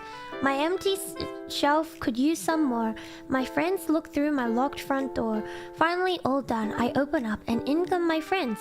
In they come in such a hurry. Do they want my bottles that much? I frantically pull them from the shelf one after the other, holding them out to each and every friend. Each and every bottle. But every time I let one go, it shatters against the tile between my feet. Happy thoughts, happy thoughts. Thoughts in shards all over the floor. They were supposed to be for my friends. My friends aren't smiling. They're all shouting, pleading, something. But all I hear is echo, echo, echo, echo, echo inside my head. I guess she was sad when she wrote this one.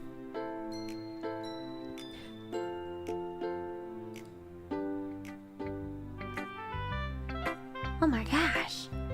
Sayori, did you really write this?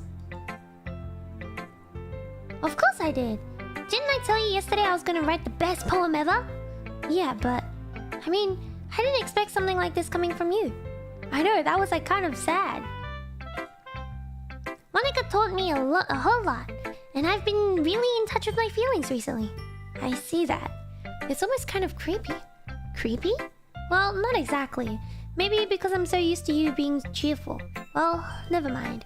I'm thinking too hard about it. The point is, it came out good, so you should be proud of it. Ah, thanks.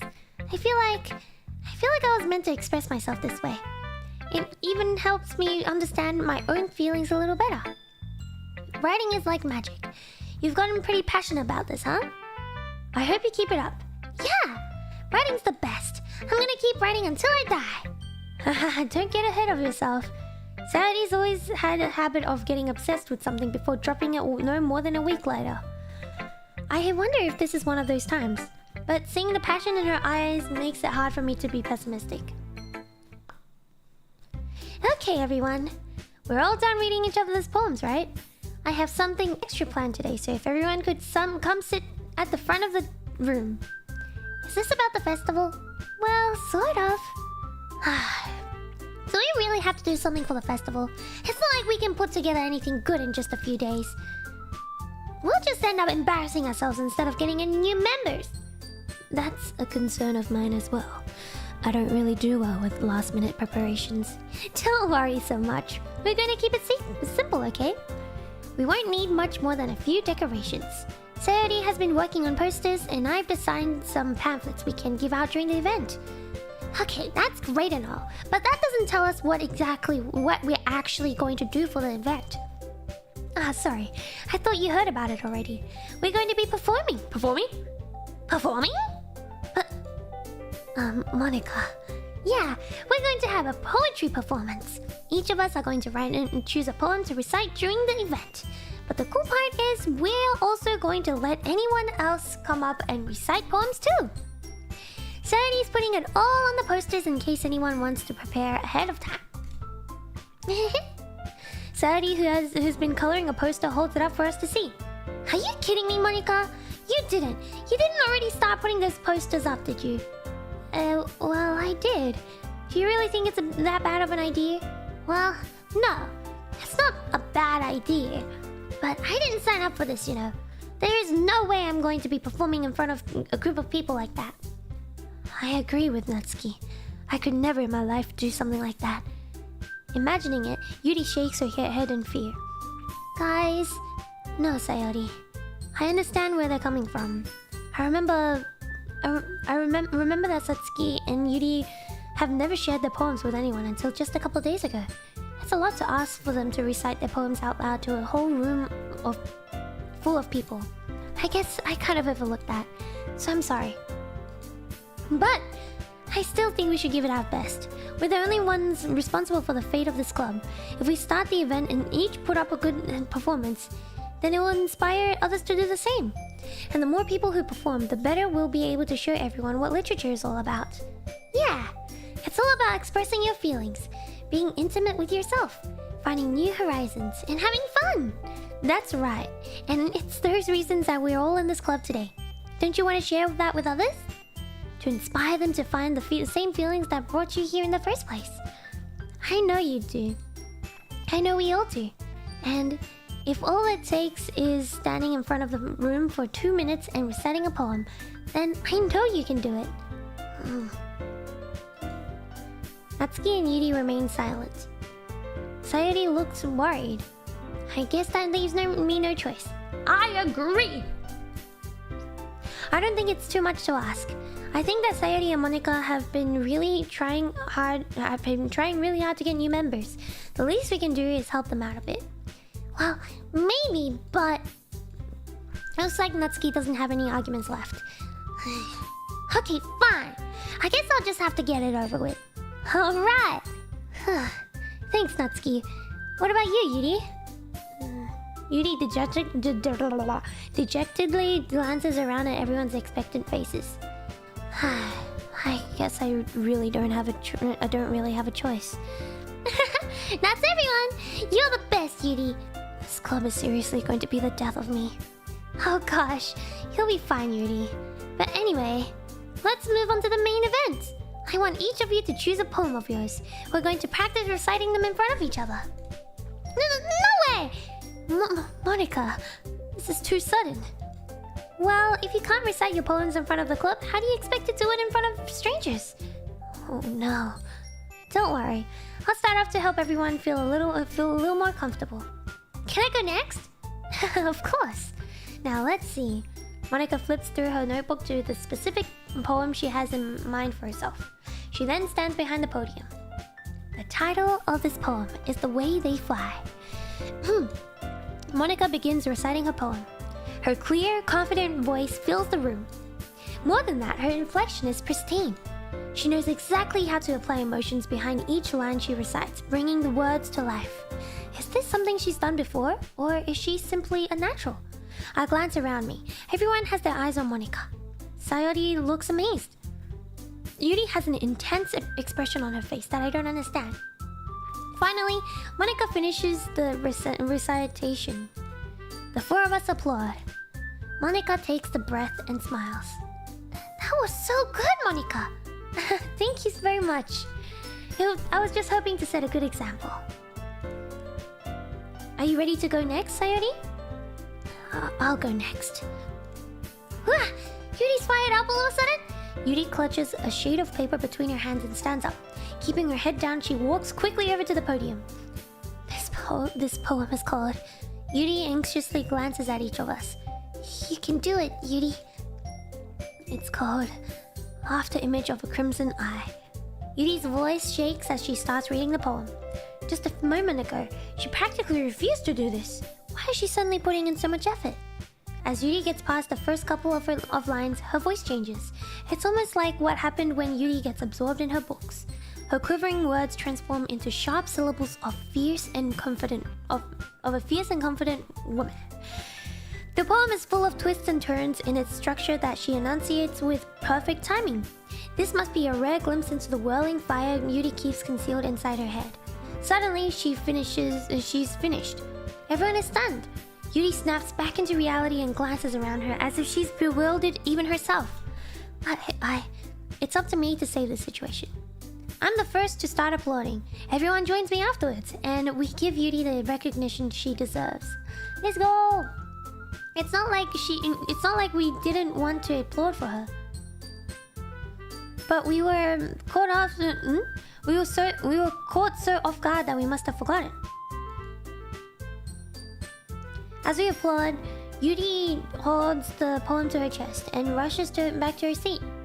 Yuri, that was really good. Thank you for sharing. Looks like Yuri is down for the count. Okay, I guess I'm next then. Sayori hops out of her chair and cheerfully walks to the podium. This one's called My Meadow. Sorry, I giggled. Sayori, it's a lot harder than I thought. How did you guys do it so easily? try not to think of it like you're reciting to other people. Imagine you're reciting it to yourself, like in front of a mirror or in your own head. It's your poem, so it'll come out the best that way. I see. Okay then. Sayori begins her poem. Somehow, it feels like her soft voice was made as a perfect match. The poem isn't aimlessly cheerless. The poem isn't aimlessly cheery like Sayori is. It's serene and bittersweet. If I were to read this on paper, I probably wouldn't I can't read today. I probably wouldn't think much of it. But hearing it come from Sayori's voice almost gives it a whole new meaning. Maybe this is what Sayori meant when she said she likes my poems. It's like I get to reach more deeply into someone I thought I knew through and through. Wow. Sayori finishes and we applaud. I did it! Good job, Sayori. Even Maria liked it. I guess that's a good sign. What does that even mean? It came out nicely, Sayori. Yeah. The atmosphere of the poem fits you really nicely. But it might be that other poem wouldn't work. It might be that other poems wouldn't work quite as well with that kind of delivery. Eh? I don't really understand. In other words, I've seen poems of yours where this sort of gentle delivery, wouldn't work as well. They might need a little bit more force behind them, depending on what you're reading. Oh, I know what you mean. Well, I've been practicing that kind of thing. It's just embarrassing to do in front of people. Then next time, I'm going to make you pick a poem that challenges you a little more. We don't have much time before the festival, you know. Okay. Now, who's next? Natsuki? Don't make me go before Maria. It's not like I can compare to you guys anyways. Might as well let Maria lower everyone's standards a little before I have to do it. Natsuki, it's fine. I might as well get it over with. But it's not like I have much of a selection of what to read. I just have to go with what I wrote for today. I stand up and step in front of the podium. Everyone has their eyes on me, making me feel terribly awkward. I recite my poem. Since I'm not exactly confident in my own writing, it's hard to put energy into it. Hello. Despite that, once I finished, I received applause anyway. Sorry, I'm not really as good as everyone else. Don't worry about it so much. I think it's less about your abilities and more about your lack of confidence in your writing. That's something that'll improve over time though. Yeah, maybe. Alright then. That just leaves you, Natsuki. Yeah. I'm going. Natsuki begrudgingly gets out of her seat and makes her way to the podium. The poem is called... Why are you all looking at me? Because you're presenting. Anyway, the poem is called Jump. Natsuki takes a breath. Once she starts reciting the poem, her sour attitude disappears a little. While she's still a little unenthused, her poem has rhyme to it. And it's Natsuki's trademark style. It works surprisingly well when spoken aloud. The words feel like they bounce up and down, as if given life to the poem. Natsuki finishes and everyone applauds. She huffs back to her seat. That wasn't so bad, was it? Easy for you to say. You'd better not make me do that again. Oh, well... Do you at least feel prepared enough to recite a poem in front of other people? I mean, doing it in front of other people would be way easier. I can put on whatever face I want for other people. But when it's just my friends, it's just embarrassing. Oh, that's a surprise, Natsuki. I think it would be the other way around for me. Well, that's just how it is, so... Well, I guess in that case, you won't have much to worry about for the festival. That's it. I want to thank everyone for coming through. It might be hard, but I hope that you all have an idea of what it's like now. Make sure you pick a poem and get enough practice before the festival, okay? I'll be making pamphlets, so let me know ahead of time what you'll be reciting. Jeez, I should probably find some other poem to recite instead. That's fine too. It doesn't have to be your own. I am already pleasantly surprised that you're putting in all this effort for the club. It makes me really happy. Yeah, no problem. Okay, everyone. I think that's about it for today. I know the festival is coming up, but let's try to write poems for tomorrow as well. It's been working out really nicely so far. So I'd like to continue that. As for the festival, we'll finish planning tomorrow. Then we'll have the weekend to prepare. Monday's the big day. I can't wait. I can do this. I can do this. Alright. I stand up. There's no way I'll be able to find the same enthusiasm as Sayori and Monika. But I'll do my best to get through it. If it's for the sake of the club. And impressing Monika. Ooh. Then I'll have to do my best. Ready to go, Sayori? Yep. Look at you two. Always going home together like that. It's kind of adorable, isn't it? Jeez, guys. Don't make such a big deal out of it. It must be a little nice, though. Well... how am I supposed to respond to that? It's okay, Maria. You don't have to say it. Whatever, let's go already. I don't know. I like, either Sayori or Monika, to be honest. I walked home with Sayori once more. Even though it's only been a few days, a lot of things have already changed. But today, Sayori is being a little quieter than usual on the way home. Hey, Sayori. Sorry, I was spacing out. Oh, no wonder. I was thinking about something from earlier. I like how we get to... Sayori fumbles with her words. So let's just say that one day, Yuri asked to walk home with you. Huh? What would you do?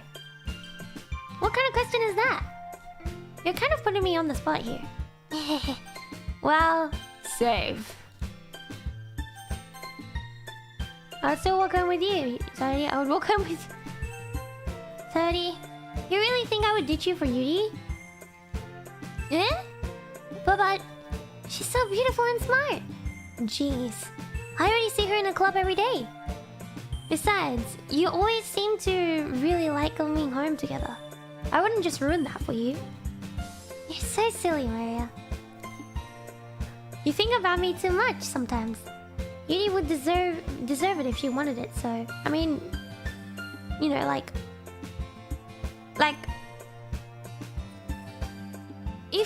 If you're like... How do you say it? If you not live in the same direction, why would you go home together? Sadie, I've already made up my mind. I really can't figure you out sometimes. Sorry. Besides, what's the point in speculating something that's never gonna happen? The conversation trails off. It's kind of weird thing for Sayori to care so much about. But I want to respect her and keep her happy too. Then again, the festival's only a few days away. Who knows what would happen in that time?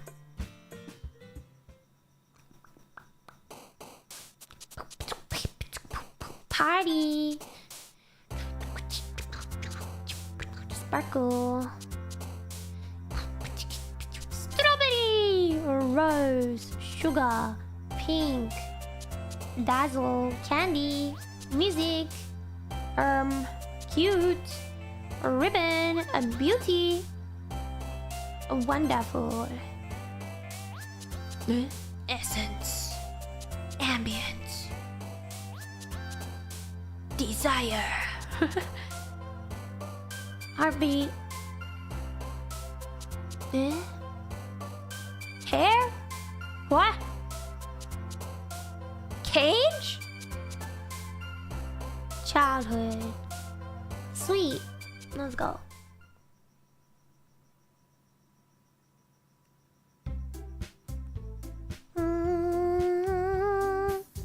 Oh man, I'm the last one here again.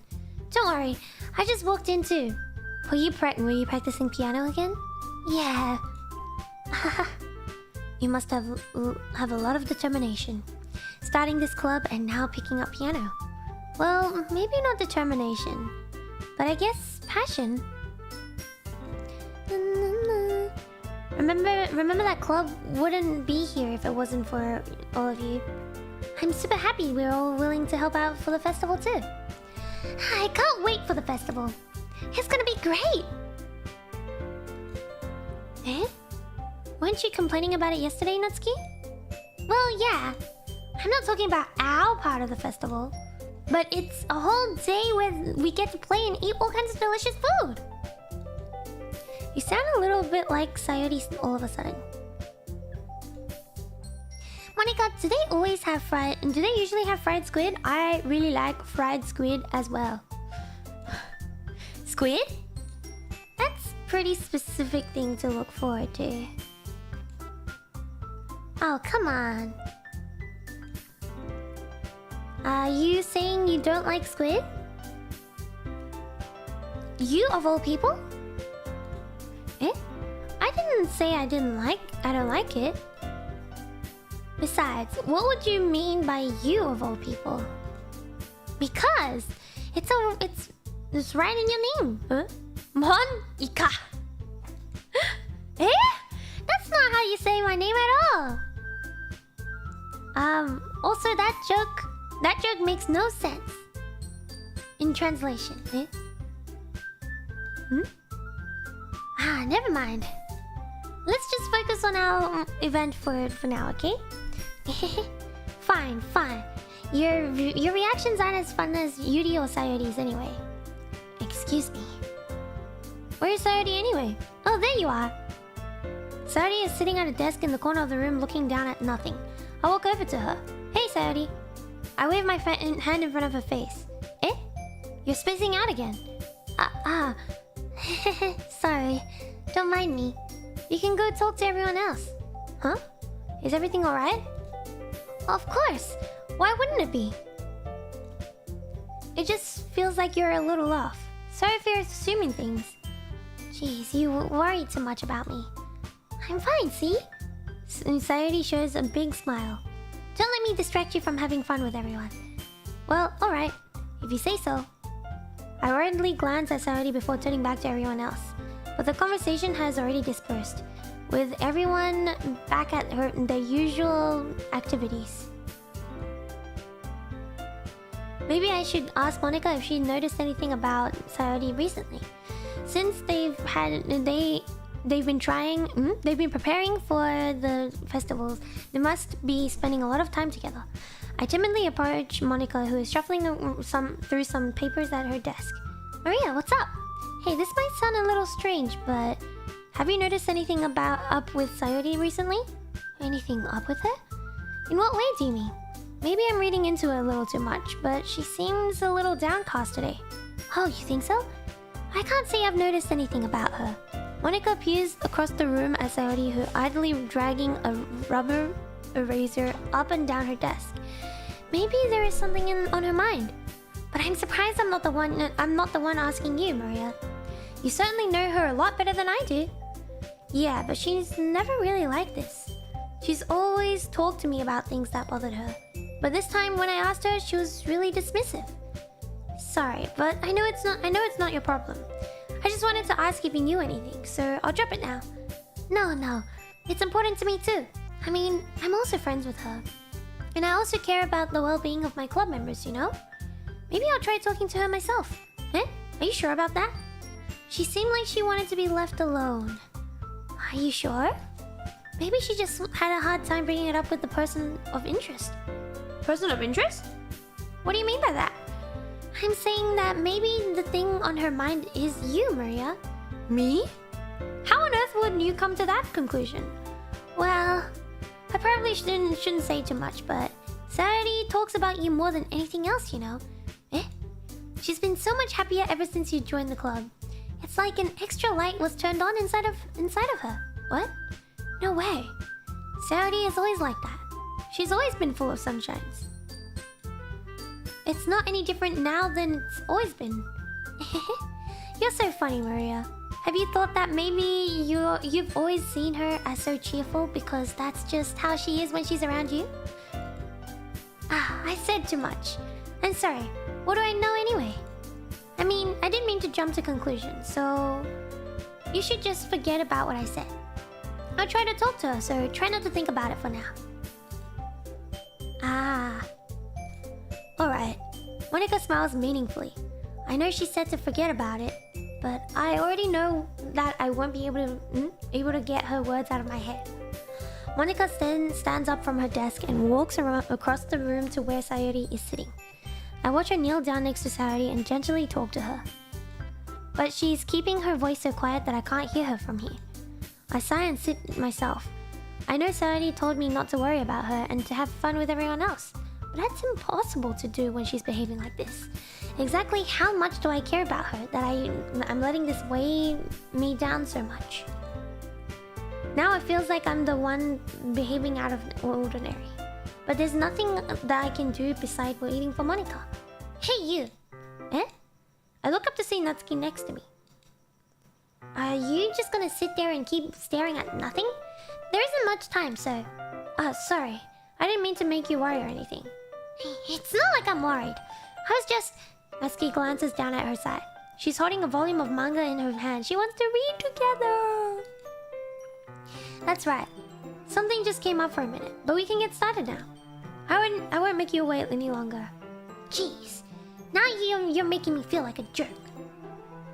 If something's bothering you, then you can just tell me to leave you alone and I will. I mean, assuming you didn't feel like talking about it or anything. She practically mumbles that last part. Nah, I'm probably making it seem like a bigger deal than it is. I've just been thinking about Sayori, that's all. Sayori? Thinking about her? Yeah, she seems pretty down today. But she didn't want to admit it to me. So I can't help but wonder if something's happened to her. Huh. Natsuki exhales. Well, first of all, you should really work on your phrasing. But anyway, you're her best friend, right? Yeah, I guess so. Yeah. Then, in that case, I think you should trust her a little more. If she needed you, then you'd be the first person she would go to, right? Well, I guess that's true. I mean, some people just have those days. I mean, you can't always avoid it. If anything, she probably doesn't want you to worry about her because it's not important. Yeah, that's kind of what she said to me. Maybe it's not right for me to go against her wishes. Exactly. If she needs you to worry about her, then it'll be a lot more obvious. Yeah, I should have thought of it that way from the start. Natsuki fiddles with her book she's holding in her hands. She really means a lot to you, doesn't she? Don't get the wrong idea or anything. We've just been friends for a long time. It's normal to be worried about your friends. I mean, you were worried about me, so... Hey, I was not! Jeez, if you're fine, then let's hurry and get started already. Yeah. Okay, everyone. After some time passes, Monika calls out to the club room. Why don't we share our poems now? Before I know it, everything is back to normal. Everyone goes to retrieve the poems, and I do the same. Natsuki voice act. Thank you. I'm briefly putting like a voice on each member, on each character. I make eye contact with Monika and she smiles at me. I wonder what she's talking about with Sayori. Who should I show my poem to first? I'll just keep showing Monika. Hi Maria! Have you thought about what you wanted to submit to perform at the festival? Well... being in this club is one thing, but performing it in front of a bunch of people... I'll have to put in some more thought.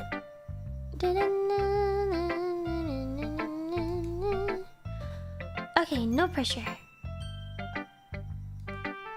But whatever you do, I'm sure it'll turn out great. It would also make me happy to see. Anyway, let's take a look at today's poem. Sure. I let Monika take the poem I'm holding in my hand. It's pretty good. It makes me think of Sayori, like the other one that you wrote. You two are like a dynamic duo. That's kind of exaggerating it. Yeah, probably. But you do spend a lot of time with her even in this club, don't you? Then again, I don't blame you for being a little shy. I'm not shy, it's just... I'm just teasing. I know it takes a bit of time to make friends with everyone. But Sayori and Natsuki are super interesting people. So don't be afraid to give them their share of time. And you can talk to me every now and then too. I'm not like unapproachable or anything, am I? No, it's not like that. I'm just still getting used to being here, that's all. Yeah. I'm sorry if I was putting pressure on you or something. I really didn't mean it like that. No, don't worry. I get what you're saying. Well, alright. Anyway, I'll share my poem with you. Alright? I'll share my poem with you now, alright? Alright.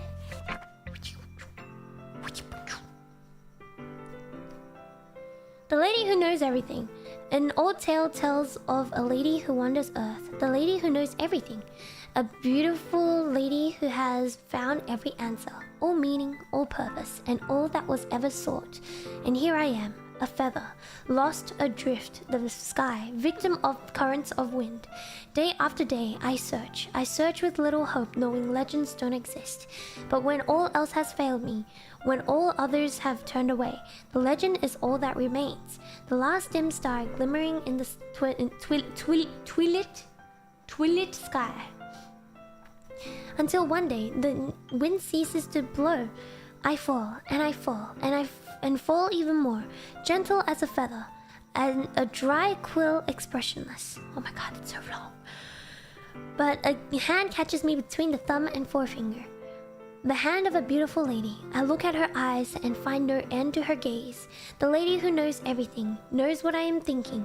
Before I can speak, she responds in a hollow voice. I have found every answer, all of which amount to nothing. There is no meaning, there is no purpose, and we seek only the impossible. I am not your legend does not exist. With a breath, she blows me back afloat, and I pick up a gust of wind. What does this mean? Dun, dun. Dun, dun, dun, dun.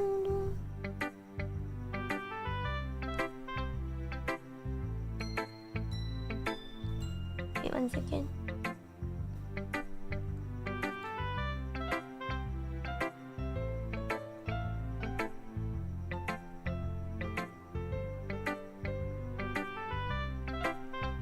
Dun, dun, dun, dun, dun, dun.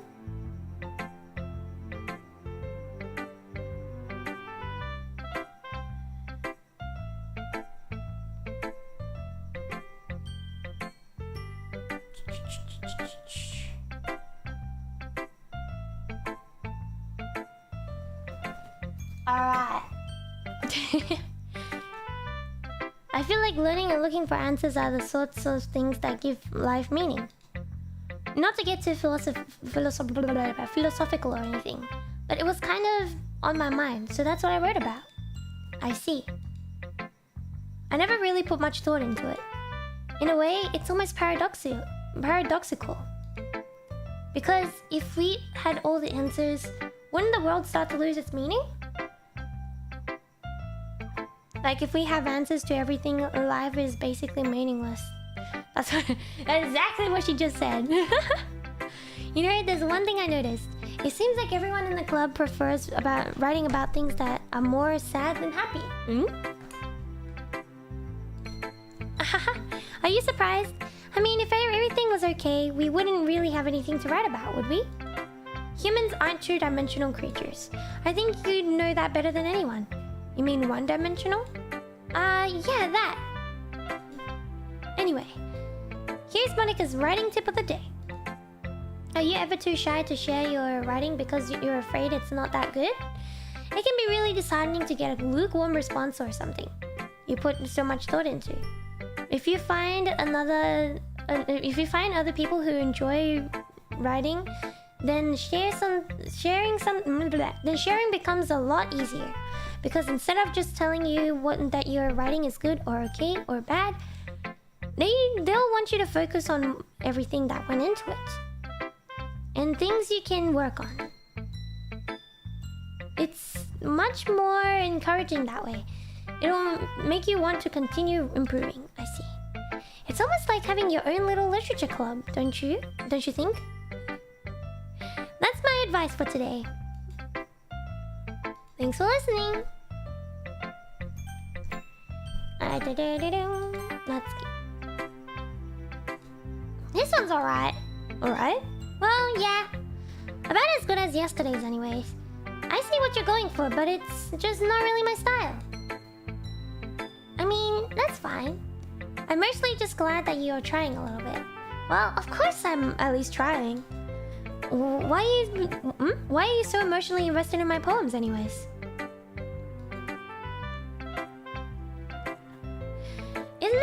compliment to me? Huh? No, gross. It's not like I care. No, Natsuki is not favorite. No. Either Monica or Sayori. It's just that one of us in the club has to make sure you're not slacking off. Really? Well, what if you end up just scaring me away? That's it's not like you would actually do that. Yeah, you're right. It's kind of fun to hang out here, even if I have to put up with you. Natsuki's elbow connected with my stomach. Eh? Oh? Maybe I wouldn't mind scaring you away after all. I was just joking. Oh, I know. Don't worry, I was too. How the heck do you call that a joke? That seriously hurt. Well, anyway, it was funny to her. Maybe it was funny to her. I guess that's kind of the point. I should really just watch my mouth around Natsuki. Anyway, Natsuki holds her poem out to me like nothing even happened. I'll be your beach. Your mind is so full of troubles and fears that diminished your wonder over the years. But today, I have a special place, a beach for us to go. A shore reaching beyond your sight, a sea that sparkles with brilliant light. The walls in your mind will melt away before the sunny glow. I'll be the beach that washes your worries away. I'll be the beach that you daydreamed about each day. I'll be the beach that makes your heart leap in a way that you thought had left you long ago. Let's bury your heavy thoughts in a pile of sand, bathe in sunbeams and hold my hand. Wash your insecurities in the salty sea and let me see you shine. Let's leave your memories in a footprint trail.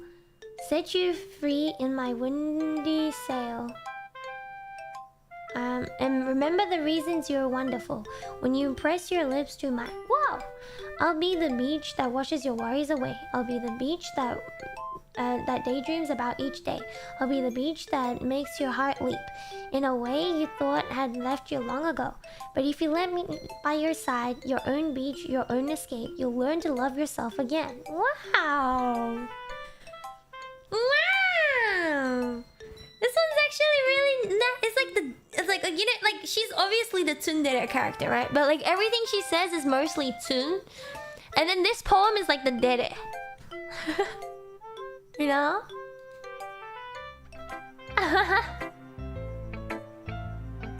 Yeah. I felt like I kept writing about negative things, so I wanted to write something with a nice message for once. Besides, the beach is awesome. Kind of hard to write anything negative about the beach. I feel the opposite about beaches, actually. Okay, you know, beaches, it's so hot. It is the beaches and the collection of sand. Sand is stuck everywhere in my, I don't know, in everywhere. And then sand gets stuck everywhere. The sun is so hot. And then in the beaches, there's the ocean that's connected to the ocean, which also in Australia has so many creatures in it. There is this, like, what's it called? Jellyfish that some of them are poisonous, venomous. I forgot which one it was. There's also sometimes like, what's it called? Stingrays lurking in the sand areas, and then there's also like just all sorts of different creatures that is like, you know, that can attack you. So I don't like beaches. Oh, guess what? There's also apparently beach worms that's in the sand that can, like, if you step on it, they can latch onto your foot. And there's also like, what's it called? Rockfish that pretend to look like rocks, but if you step on them, they're like super poisonous or something. Like, no, I don't like beaches. So you decided to write about the beach first and then came up with a message later? Yeah, well, it's only because of what happened yesterday. I mean, after Yuri and I realized we kind of read about the same thing. She wanted to pick a topic and have us both write about it or whatever. Wow. The early starts in Australia. Maji's poem, I don't like beaches. Yes, I don't. You can really see her doing that too. making us write about a simple topic, then trying to impress me by coming up with something all fancy. Well, it's not like I care. I just did it anyway. I mean, I guess mine ended up being kind of metaphorical too. But there's nothing wrong with doing that once in a while. At the very least, it was good practice. Maybe, okay, let's... I mean, because Sayori was feeling down, so we'll leave her to last. And also, Yuri is reading the same topic, so let's go. Yuri doesn't look too enthusiastic about spending time with me. I guess if she changes her mind, she'll come to me. But I should leave her be for now. Oh, I guess not. Sayori! Hey yo! How you feeling? This is your best one so far. It's really nice. Really, really nice, Maria. Thanks. Sayori, you've been a little quiet today. Is everything alright? Of course! Everything is fine. Maybe I'm just a little tired today. Do you want a nap or something? No, that's silly. Don't worry about me, okay? I only want to see smiles on your face. Well, alright. Hey Maria, I'm still a little surprised. I really thought that you would try writing your poem like the way Yuri does. Or even Natsuki. But in the end, yeah, I guess you're the one who likes this one the most. Why? You don't want to get closer with everyone else? Wait, of course I do. But that doesn't mean I need to try so hard to impress them. I still understand you the most, Sayori. I know you have something... I know you have to sometimes put up with me. And I have to sometimes put up with you.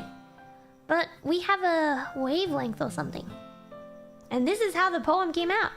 Sometimes it feels like you're the only exciting thing in my life. What is this? It's some sort of like a confession in a different way. So sometimes it's just easier to write when thinking about you. Excuse me? Sayori? No, Maria, I don't deserve this. You're too nice to me. Why are you doing this? Sayori has trouble keeping her voice steady all of a sudden. If you had fun with everyone else in mine, this would be so much easier. Sayori? I glance around the room to make sure nobody has noticed this. Sayori, I've probably never said this before, but I don't understand what you're feeling right now. Tell me, what will cheer you up? Sayori shakes her head. She sniffles and keeps shaking her head. Finally, she gathers herself and puts on a smile. It's nothing, Maria. It's just a little rain cloud. I'm sorry you had to see that. I promise it won't happen again. It just smiles from everyone, okay? That's all that matters. Go play with everyone else. I'm gonna go home a little bit early today. Sayori, tell Monica I wasn't feeling well, okay? I'll see you tomorrow. Before I can say anything else, Sayori cheerfully walks out of the classroom, humming to herself. Okay, you three. We're all done sharing poems, right? Why don't we start figuring out... Hold on a second. Is it just me? Or did you say something strange just now? Eh? Something did sound a little bit unusual. That's right. You deviated from your usual catchphrase when addressing the club. Catchphrase? I don't have a catchphrase. Jeez, why is the mood so weird today? Look, even Yuri isn't immune to it. Stagnating air is common foreshadowing that something terrible is about to happen.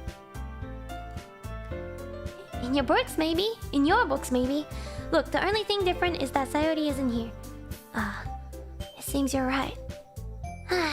Sayori always helps lighten the mood a little bit, doesn't she?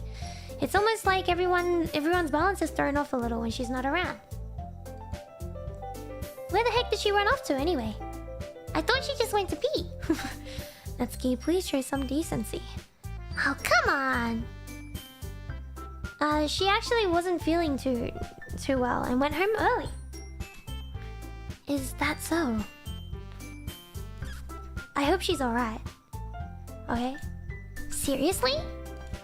Of all times to not go home with her, you picked the time she's not feeling well? So much for you two being all lovey-dovey. No. First of all, stop misunderstanding my friendship with the Sayori. And second, she's kind of been avoiding me today, so I didn't want to force it.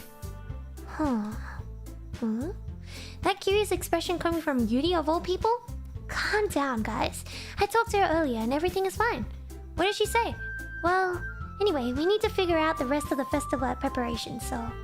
Let's decide what everyone will do this weekend. Why did she... She avoided the question. I already know what I'm doing. That's right. Natsuki won't be making cupcakes. But we might need a lot of them in different flavors. Can you handle them all by yourself, Natsuki? Challenge accepted. And as for myself, I'm going to be printing and assembling all the poetry pamphlets. Sayori will be helping me to sign them. And as for Yuri... Yuri, you can... Guys, can you help me come up with something for Yuri? Oh my god! I'm useless. No, that's not it at all! You're the most talented person here, you know? Oh my gosh, Monika! Now Natsuki's pouting too? Jeez, even I can tell now. I guess I never gave Sayuri enough credit, but I can tell things are even harder on you when she's not around. That may be the case. But if I can't also be a leader on my own, then I won't grow as a person. So Yuri, you have beautiful handwriting, you know. So you should make some banners and decorations to help set the atmosphere. Atmosphere? About that. I love atmosphere. Oh my gosh. Atmosphere. I didn't know Yuri was a Ren Vader. What the heck? Yuri's expression suddenly changes as she stares at her desk in focus and starts nodding to herself. Your mind is already racing, I see. That's great. You'll be a wonderful help, Yuri. But anyway, that just leaves you, Maria. The one who is truly useless. Don't say that. In fact, both Natsuki and Yuri have some pretty heavy tasks to handle. It would probably go a long way to give one of them a hand. You could always help me out as well. I would be really appreciative of that. Is Monika suggesting I spend the weekend with one of my club members? How on earth are they gonna respond to a suggestion like that? I suppose I wouldn't mind a bit of help. Well, even if you don't know how to bake, there's always some dirty work I could give to you. It's not like Monika's gonna give me a choice, but you shouldn't be sitting on your butt anyway. Natsuki tries to mumble an excuse, like a bunch of excuses like that. If I recall, Natsuki, you mentioned that you would like to handle the baking on your own. Maria may not like to be around if you only make him out to be a nuisance. So therefore, he may be more suited to assisting with the decorations. Wow. Hold on, I never said that. How hard could it be to make a few decorations anyways? It sounds more like you're just making an excuse for Maria to... what are you saying? It would be extremely meticulous work. And baking isn't? Just what do you think? Guys, let's settle down for a moment. In the end, I think it's up to Maria to decide and decide how he'd like to contribute. Besides, he hasn't really gotten the chance to spend any time with me yet, you know? So I'm sure he's interested in... You literally just said... I'm surprised as well. Sorry. I was just saying though. Jeez, can we just settle this already? Yeah. Maria, you're okay with this, right? In the end, it's up to you. Of course. Very well. In that case, everyone looks straight at me. But of course... Save. Okay, why can't I just spend a little bit of time with each person? Let's go, Monika. Well, I guess I should probably be helping Monika. Hey, you picked me! Hold on 1 second. Yeah. Monika, you're the one who needs the least help of all of us! But... I agree with Natsuki. Not only is your work already most suitable for one person, but you already have Sayori as well. But Maria was the one who... that doesn't matter. That doesn't matter. You are the one who scared him into picking you in the first place. You're the club president, Monika. You're supposed to make responsible decisions for the club. Monica, you shouldn't let any ulterior motives interfere with this decision. Ulterior motives? What are you saying, Yuri? In fact, it sounds like you guys are the ones with the ulterior motives. Excuse me? Otherwise, this wouldn't have been made into such a big deal in the first place. That's completely false, Monica. Yeah! We have a lot of work to do, you know. We won't do as good of a job if you make us work alone. Maybe that's true. Think of the club, Monica. If we want our event to succeed, then we need to appropriately distribute our resources. So,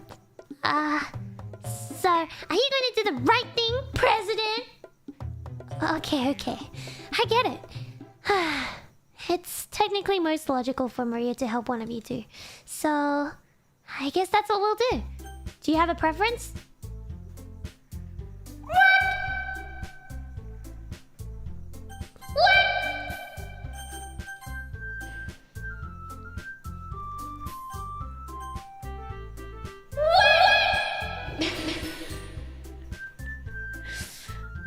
Okay. Let's help Natsuki with the baking. Well, baking sounds like it could be fun. And you guys made it sound like a lot of work, so it could probably use 2 people. Don't worry. Baking is a ton of fun. You'll definitely agree. Eh? Just a minute ago you were saying that... That's because... Never mind, okay? Well, anyway, you'll be fine by yourself, right, Yuri? Of course. I'm used to it after all. That's good. Even though Yuri is being melodramatic, it's a little hard not to feel bad. So, that's everything, right? Anything else we need to talk about? No, I think that's it. Are you guys excited? Yes! Everything except the performance is going to be awesome! I don't think that really counts. What about you, Maria? Me? Well, I guess you could say I'm interested to see how it'll turn out. That's good enough for me. What about you, Yuri? Yuri? She's still sulky. Natsuki starts pouting too. It's not that big of a deal or anything. Well, it might not just be that. I think that Yuri might just be feeling a little underappreciated in general. Having to come up with something for her to do and then nobody offering to help? I mean... That doesn't mean... Natsuki glances back and forth between everyone with a worried expression. Look! Natsuki goes over and puts her hand down on Yuri's shoulders. Yuri, you really are the most talented one here. And you're gonna help make the event a lot more fun and welcoming. I mean, the cupcakes will probably help too. But you're gonna make the atmosphere special. That'll be really important for the way that people feel during the performances. So, you need to stop being dumb and give yourself a little more credit. Natsuki releases her hand and turns around to face the other direction. You didn't really mean that, did you? Not really, but Yuri isn't the only one surprised. Monika and I are also taken aback by Natsuki's words. Natsuki, of all people, to be saying such encouraging things? But I begin to understand. Natsuki was trying to sound like Sayori. Aww. Even if it didn't work perfectly, I can tell that she tried saying something Sayori would say at a time like this. Oh, let's go! Because Sayori always helps everyone smile and feel good about themselves. I'm sorry for being dumb. I'm going to do my best. And all of us are going to make it a really great event. Yeah. I hope to see everyone do their best. But with that, there's nothing more for today. So I guess it's time for us to head out. Okay, but I'm staying here a little longer. I barely got to do any reading today, so... Fair enough. There's nothing wrong with that. Everyone packs up their things. I start to follow Monika and Yuri out the door as they chat between each other. Where are you going? We still need to figure out our plans for this weekend. You literally would have gone home and realized that you didn't even have a way to contact me. Oh, that's true. I have no idea how that slipped my mind. Jeez, good thing I stopped you. I'm giving you my number, okay? You better not make it weird or anything. Why would I do that? Natsuki gives me her number. Okay. And I'm coming over on Sunday. I'll bring all the ingredients. Wait, you're coming to my house? Well, yeah. What's wrong with that? I mean, I just figured that since I'm the one helping, I would be going to your house. Yeah, right. Like I would have a guy over at my house. My dad would kill me. Really? That's kind of strict if you ask me. Yeah, how do you think I feel? I can't do anything with my dad's home. Anyway, I just need to complain for a second. We have each other's number now. That's all I needed from you. I guess I'll text you when I'm coming over. Alright, fine by me. Yeah. I'm really gonna show you why I love baking so much. So you better you'd better look forward to it. Oh? Didn't you say you were just going to give me the dirty work? Well, I was just saying that. It's not like I could act like in front of everyone that I was looking forward to this. Wait, really? Well, kind of. Just because I never got to bake with someone else before. That's all it is, so... Alright, I get it. Sorry for overreacting. Anyway, I'll be heading out now. See you on Sunday. Nah. Never mind. I can't believe this. Natsuki is going to come over to my house on Sunday? My anxiety shoots through the roof. Even though I've gotten pretty used to handling her at this point, there's no telling what might happen when we're outside of school. More than that, she told me that she was looking forward to it. Is this the chance I have to make something happen between us? What? What? What? Or is it too early for that? Only time will tell. But until then, I won't be able to take my mind off it. I seriously can't wait.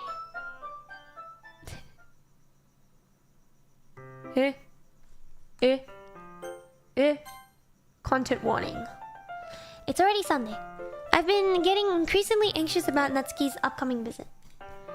I keep telling myself there's no reason to be nervous, but it doesn't help much. Okay, what's gonna happen? I wonder if she'll act any different when it's just the two of us. Meanwhile, she's been texting me a lot.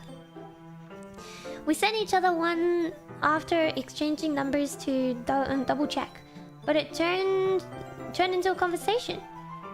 She's almost a different personality on the phone, using tons of emoji in cute language.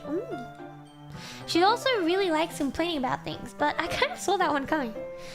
But putting Natsuki aside, I haven't heard a thing from Sayori since she left club early the other day. It's not like we text each other all the time or anything, but I've been worried about her in the back of my mind.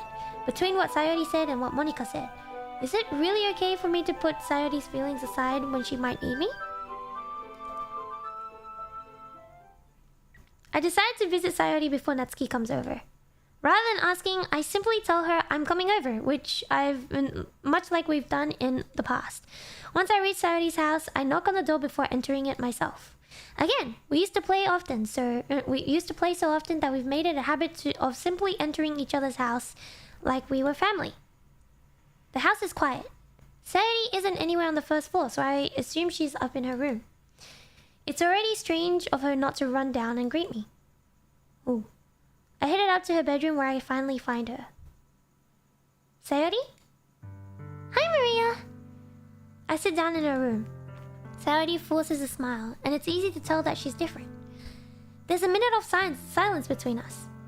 You haven't come over like this in a long time, have you? I guess you're right. It has been a long time. Not much has really changed. Has really changed, has it? Sayori's room is as messy as it has always been.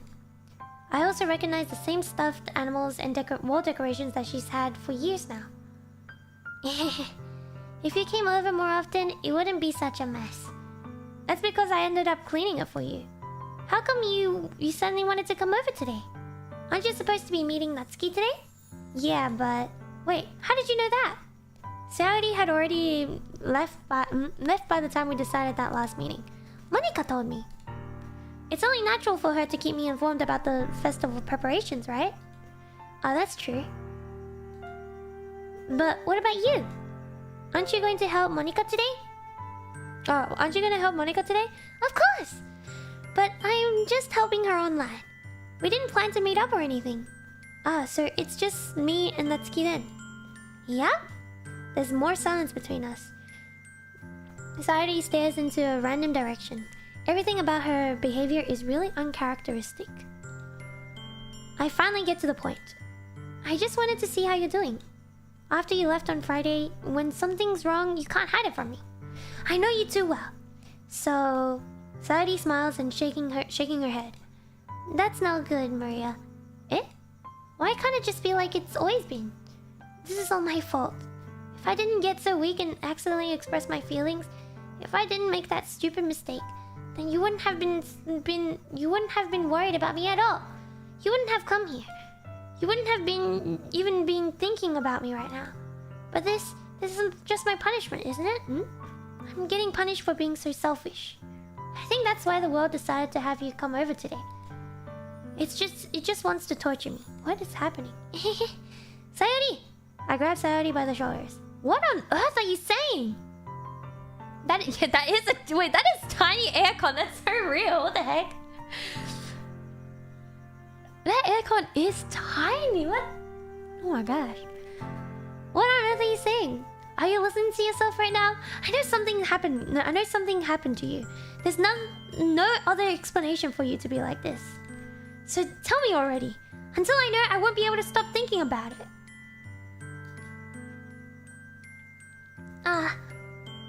Oh yeah, it might be a lie. Sayori gives me an empty smile. You really put me in a trap, Maria. But you're wrong. Nothing happened to me. I've always been like this. You're just seeing it for the first time. Seeing what? What are you talking about, Sayori? You're really just going to make me say it, aren't you, Maria? I guess I have no choice this time. The thing is, I've had really bad depression my whole life. Did you know that? Why do you think I'm late to school every day? Because most days, I can't even find a reason to get out of bed. Sayori! What reason is there to do anything when I fully know how worthless I'm at? What do you mean? Why go to school? Why eat? Why make friends? Why make other people put their energy and caring to waste by having them spend it on me? That's what it feels like. And that's why I just want to make everyone happy. Without anyone worrying about me. I'm in shock. I can't even figure out how to respond. How is it possible that Sayori kept this from me the entire time I've known her? Did she really want so badly for me to just not think about her? Why, Sayori? Eh? Why is it that you've never told me about this?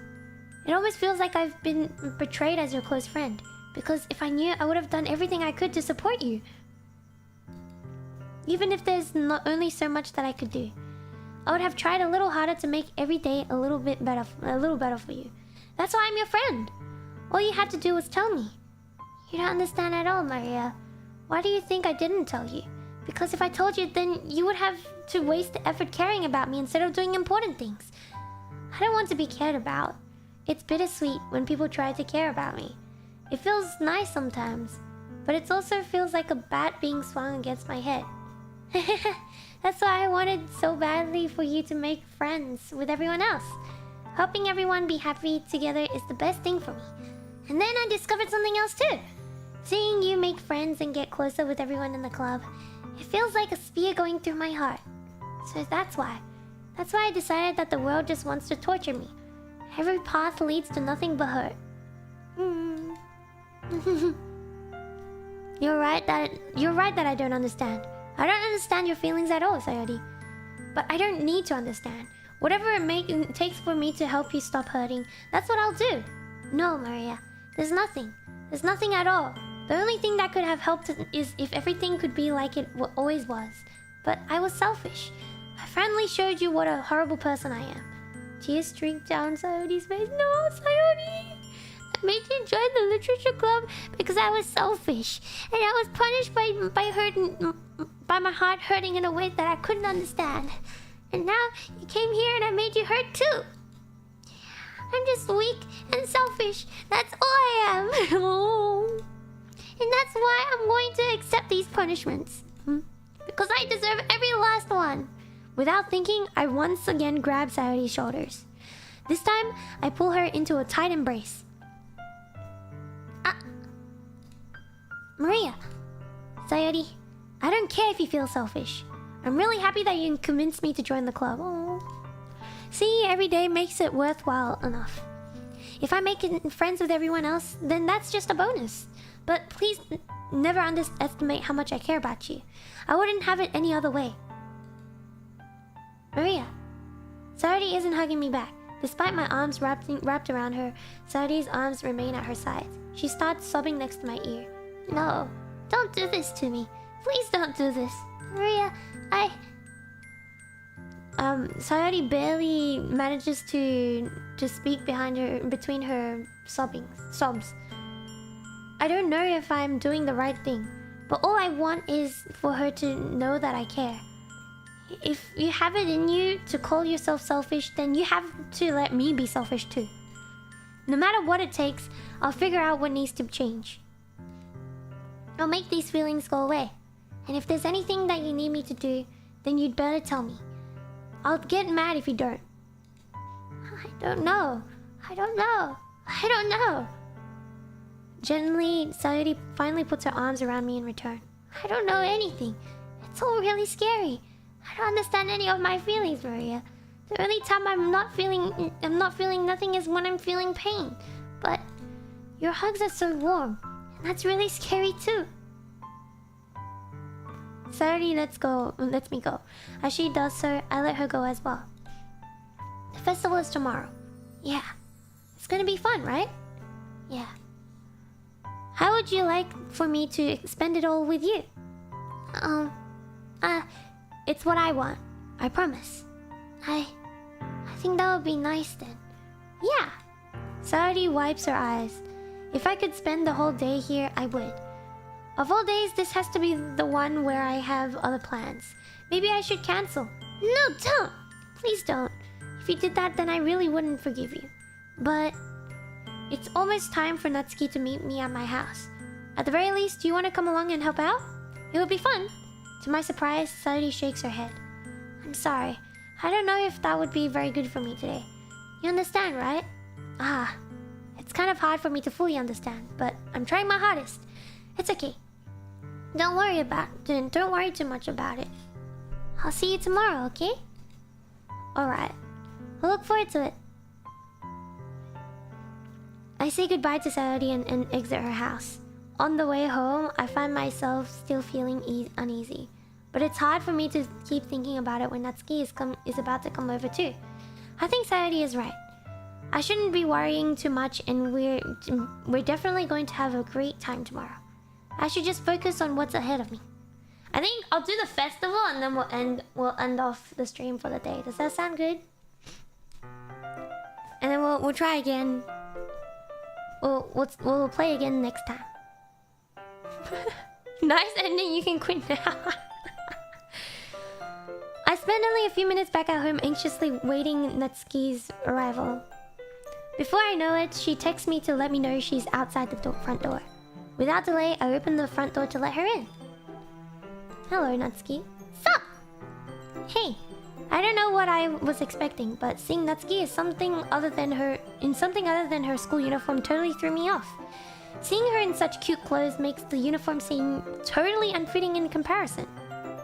Casual Natsuki. Jeez, don't make it feel so awkward already. It's gonna be a long afternoon, so don't be weird just because you're not used to seeing me outside of school. Anyway, I'm coming in. I see you brought a lot of stuff. Natsuki is carrying a large bag that is probably full of baking supplies. Well, I didn't want to come all this way to find out that your kitchen isn't equipped for the job. You bought everything I asked you to, right? Yeah, I did. Yesterday, Natsuki asked me to buy a bunch of ingredients if I didn't already have them at home. Good. Glad I could count on you to do your part. Well, of course. I'm surprised to hear Natsuki suddenly say that, rather than something snarky like she usually does. Could it be that she's a little different outside of school after all? Anyway, let's go to the kitchen. What? You're not even gonna offer to take this heavy bag for me? Where's your hospitality, Maria? Come on. Since when did I need to be a gentleman? I grab the bag Natsuki holds out to me. This is ridiculously heavy. I carried that all the way here. She's strong. Are you impressed? I see now. Yeah, I am impressed, Natsuki. It seems like I always underestimated you. It's because I'm so small, isn't it? You jerk. What? Natsuki hits a fist into my chest. Hey, your size has nothing to do with it. Do you really hate being small that much? It's not like I hate it. I mean, sometimes I like proving people wrong when they only think I'm worth my size. It's fun when I get to be small and also better than other people. But, geez, never mind. What are you making me say? Don't think you can make me talk about weird things just because we're not at school. Are we getting started or what? There's a lot of stuff I gotta teach you. What? That's a little more like you. A little bit more like you. You're more fun when you just speak your mind like that. Hey! Now you're treating me like a kid. What do you mean smaller than Natsuki? I'm probably not! Chat! Chat, did you know I'm practically same height as Elira senpai? I'm practically same height. Practically.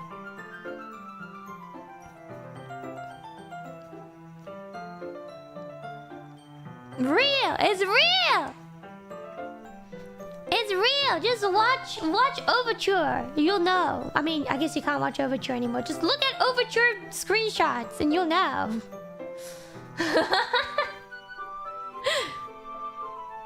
Yeah, practically, because there was only 1 centimeter difference. I was just trying to be a little nicer to you, you know? And just because I don't have a mature, sexy figure like Yuri does, doesn't mean you should treat me like... Natsuki catches a word and her face turns red. Natsuki, forget it! I didn't say anything. I should apologize. Eh? I appreciate that you were trying to be nicer. I should have been a little bit more considerate too. But also, if that's what you're thinking, then you should know that there are tons of guys who are into body types like yours. What? How would you know that anyway? Just trust me on this one. Rush. Hey, was that to me? Who asked? Man, let's just get started already. You get all sour when a girl calls you gross. That is justice. I finally found your weakness, Maria. Natsuki smiles deviously. Please spare me. Well, if Natsuki decides to dish out more insults like that, there's no way I'm not fighting back. But she's satisfied enough for now, finally starting to pull things out of her bag so we can get started. Before long, the whole kitchen is a mess. Spoons, dirty bowls, flour spilled... fluid... flour, oh my god. Flour, spilled fluid, and plastic bags are strewn about every countertop.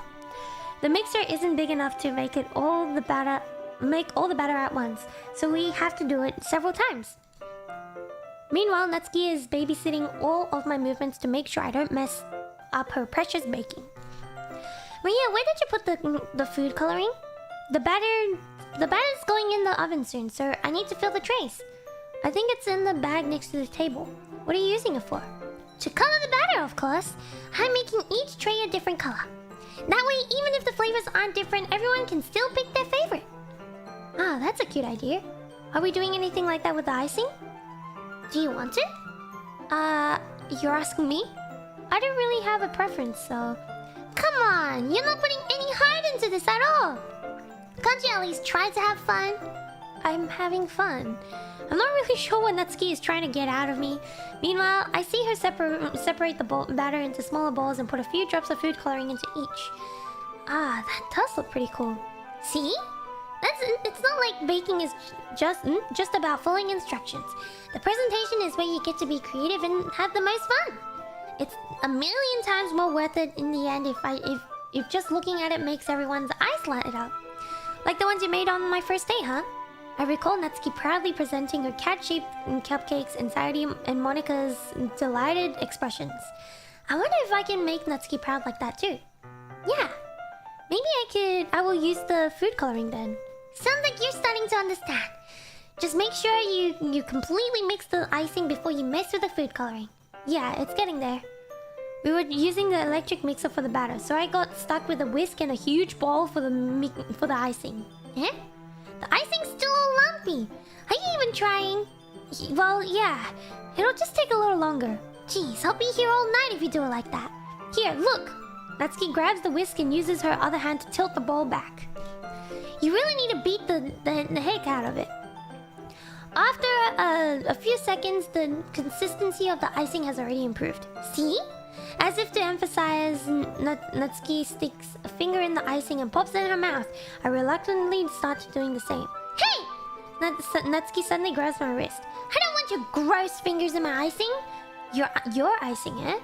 Are you forgetting who did all the work? I started to fight back, trying to inch my finger towards the bowl. Don't make me beat the heck out of you next! I'd like to see you try. I push harder just enough on my finger to reach the icing. I triumphantly scoop some with my finger just as Natsuki tugs with all her might. Ah! The force of Natsuki pulling me... Oh! Gross! You got all my face! Whose fault is that? There's a big glob of icing on Natsuki's cheek. She tries to reach it with her tongue, but it's too far away. Jeez. You know what? Take this! Natsuki, instead of wiping off her fingers before shoving her finger towards my own face, you wish. I'm faster. I grab her wrist with my hand before it reaches my face. Natsuki tries to use her other hand to fight back, but I grab that one as well. Stop! Not until you apologize for calling me gross. Fine. I'm sorry for calling you gross. You're pretty cute in this photo. What's it called? You know I didn't mean it. You know I don't mean it. It's just fun seeing you react to it. You do that to me all the time, you know. Saying dumb things just to get a reaction out. Saying dumb things just to get a reaction out of me. You really shouldn't tease girls like that. Is that so? In that case, I probably shouldn't do this either. I take Natsuki's finger and put it in my mouth, licking off the icing. What? Did you seriously just... What? Natsuki is so surprised that she can't even figure out how to get mad at me. Her face is entirely red. Maria, you really shouldn't do that kind of things to girls unless you really like them. What the heck? You know that, right? What kind of question is she asking me just like that? How did the mood turn into this so quickly? Natsuki gazes at me in silence. What is happening? I notice her shallow breaths. Why am I starting to feel dizzy? Huh? Out of nowhere, the fire alarm starts going off. Oh no! We burnt the cupcakes! Natsuki rushes over to the oven. Is something burning? I thought you didn't put the cupcakes in yet. No wonder. You left a dirty tray in there, you dummy. How could you make a mistake like that? You should have checked before turning the oven on. Don't blame me for your mistakes. Jeez. Natsuki uses an oven mitt to grab the blackened tray out of the oven. She sets it on top of the stove. In another moment, the fire alarm stops. Anyway, I'm putting them in the oven now. Yeah, the tension from the moment ago and before is still lingering over our heads. But the moment has already been lost. Oh, the cupcakes are not burnt. That's good. I watch as Natsuki slides the cupcake trays into the oven. Then I reluctantly pick up the whisk and continue with the icing, like nothing ever happened. Ah, that smells so good! The cupcakes are ready to be pulled out of the oven. As soon as Natsuki opens the front oven door, a blast of sweet-smelling warm air fills the room. I see. Look at how cute they all look. She proudly shows off the different colored cupcakes in each of the trays. They'll look even better when we add the icing. It's not like you need to tell me that. I brought decorating stuff, and so I hope you can get creative. Here, scoop the icing into these bags. Natsuki hands me some plastic bags. I have these nozzles that will make it look nice and fluffy. This one can even make flowers. We probably won't be using it this time, though. What's this one for? I pick up one of the nozzles that has a much thinner tip than the others. That one's really thin, so you can use it to make stripes or other patterns. But you can also use it to write stuff on a cake. Like happy birthday or whatever. Huh, I see. That gives me an idea, actually. Eh? Well, it's a literature event, right? We could make it more literature-themed by writing a different word on each of the cupcakes. It'll be fun to see people choose their cupcake based on a word they like. I was kind of expecting you to say something really stupid, but that's actually a really cute idea, so... Maybe I'm getting it from you. Oh, what's that supposed to mean? I'm not cute. Come on. We're not at school. Nobody's judging. You can't dress and act like this and not expect me to think you're cute. What? What are we saying? Natsuki's voice trails off. Same with you. Yeah? Did you just say something? Nothing! Let's just do the icing. Natsuki picks up the paste and fastens a nozzle onto each of the bags. There's a lot to this, so we shouldn't be wasting time. Here, I'll show you how to do it. Without giving a chance to think about it before Natsuki quickly moves on, she shows me how to apply the icing and then we each get to work. When we finally finished, Natsuki puts them all aside and all side by side to admire our work. Look at how pretty they are together. Yeah, they are, aren't they? I wish I could have one now. Well, there's no reason you can't, right? I don't see any harm in that. Well, yeah, but my dad's making dinner tonight, so I really need to save my appetite. Sayori's the exact opposite in that regard. If she was here, she'd probably be down 10 cupcakes already. And she would still eat dinner. Come on, that's just unhealthy. Besides, when my dad cooks, I need to eat as much of it as I can. Well, anyway, I was hoping we could have have time for manga, but I need to be home for dinner. Huh? Already? That's a shame. I know, there's always room for cupcake. It's your fault for working so slowly. You should have thought about that. It's not like you'll always have this chance. Man, as usual, Natsuki places the blame on me. You can bring the cupcakes tomorrow, right? If you and Sayori each carry some, then you can probably do it in one trip. Yeah, I can do that. And don't worry, I won't let her eat any. I wish she would have listened to me the way she listens to you. Yeah. I again think back to the conversation I had with Sayori earlier today. I felt so helpless. Sayori always does listen to me, but at that point, it felt like she couldn't listen to me at all. Okay, I'm all packed up. Good work today. You too. I'll walk you out, I guess. Just like that, Natsuki is already about to leave. It feels like the afternoon went by in a flash. More than that, did I even take the opportunity to get closer to her like I wanted? Well, I guess I'll be off then. Thanks for all the help and everything. I'll see you tomorrow. Wait, Natsuki. Eh? What you said before about not always having this chance doesn't mean it doesn't have to be that way at all. I had fun today. You showed me how fun baking can be, like you wanted. But aside from that, you can come over anytime, okay? I think that, if possible, I'd like to spend more time like this. Riz. If you want to read manga or go out somewhere. Do you really mean that? Natsuki looks at me tensely like she's trying to hide her expression. Yeah. I want to spend more time with you. Maria, I thought you only cared about getting this done. I'm sorry I had to leave so early today. I really didn't want to. I would really stay here longer if I could. I feel the same way as you did, so... Wait, Natsuki... Standing inches from me, Natsuki looks up at me. I feel her fingers gently clutch at the sides of my shirt as if holding on to me.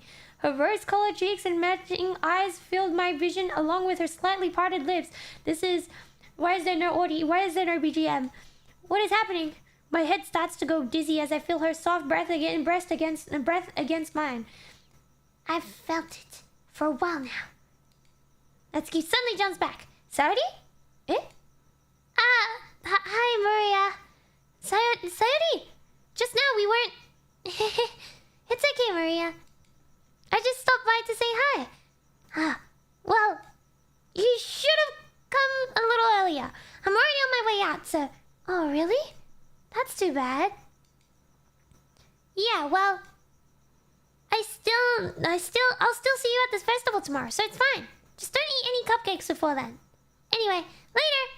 Clearly flustered, Natsuki hurries off and Sayori waves goodbye. Sayori, I thought you didn't want to come over today. Oh, well, I tried staying in my room, but my imagination was being really mean to me. So I had to come over and see it for myself. See what? What are you talking about? You know, how much fun you were having with Natsuki. And how close you got to her. It makes me really happy that you've made such good friends. That's all that matters to me. Tears started to fall down Sayori's face. That's all that matters to me. Why am I feeling this way, Maria? I'm supposed to be happy for you. Why does it feel like my heart is splitting in half? Oh. We just have too much Riz, that's why. It hurts so much. Everything hurts so much. This would be so much easier if I could just disappear. No! Sayori, don't say that. It's true, Maria. If I wasn't here, then you wouldn't have to waste your sympathy on me. You wouldn't have to put up with me being selfish. Monica was right. I should just... What? Monica? Monica was right about what? Sayori, what I said before is true. I'm not going to let this continue. Caring about you like this isn't the burden your mind is making it out to be. Monica? It's something that makes me happy. It's something that I wouldn't trade for anything else. So even if it takes an entire lifetime, I'm going to be by your side until you don't feel any more pain. But Sayori looks away. I put a hand on her shoulder to reassure her. I'm scared, Maria. I'm really scared. What are you scared of, Sayori? I'm scared that I might like you more than you like me. Oh, well, sorry for having too much Riz, Sayori. It's true, isn't it? I was weak and started to like you too much. I did this to myself. Maria, I like you so much that I want to die. No! That's how I feel. And that's enough, Sayori. I don't want you to hurt anymore. I set my hand down Sayori's arm and squeezed her hand in my own. Do you remember how I said I always know what's best for you? Do you still believe me? Wordlessly, Sayori nods. Even if you don't understand all of your own feelings, I know what you need most right now. And that's what I'm going to give to you.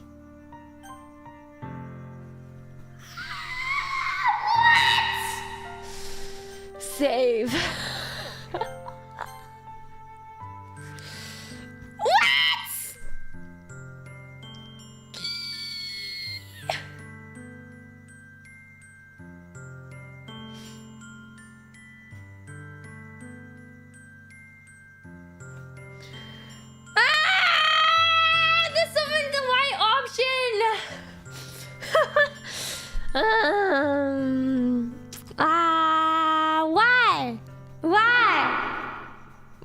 Why choices?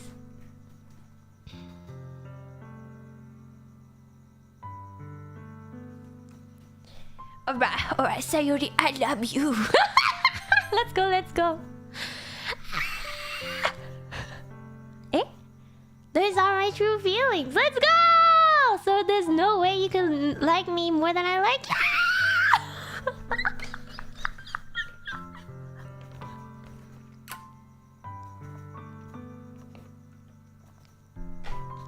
Oh my god. I should have realized this soon. But spending time with everyone at the club, making new friends, having fun with you every day. It helped me realize that you are truly the most important person to me. That's why I'll accept any of your burden. As long as we continue like this every day. With you by my side, then I know we'll both be happy. Maria. Oh! Suddenly, Sayori wraps her arms tightly around me. Is this really okay? Yeah! I hold Sayori in my arms and pull her close. You'll never have to let go of me again. Aww. Aww. Aww! I love you, Maria. I want to be with you forever. Oh my gosh, it's official! I feel Sayori's grip around me weaken a little. What is this? I'm supposed to be happy right now. I always thought this would be the happiest moment for me. But why? Even now? Why won't the rain clouds go away? They're not going away at all, Maria. It's okay, Sayori. It might take some time for things to get better again. But no matter how long it takes, I'll be there every step of the way. That's all that matters right now. Okay, I trust you. Saori and I slowly release each other. So, I guess that makes the festival tomorrow our first date, huh? Oh! Oh my gosh! What are you saying? I don't want to think about those things, you know? I want everything to be the same as it always has been. Even if we really are a couple.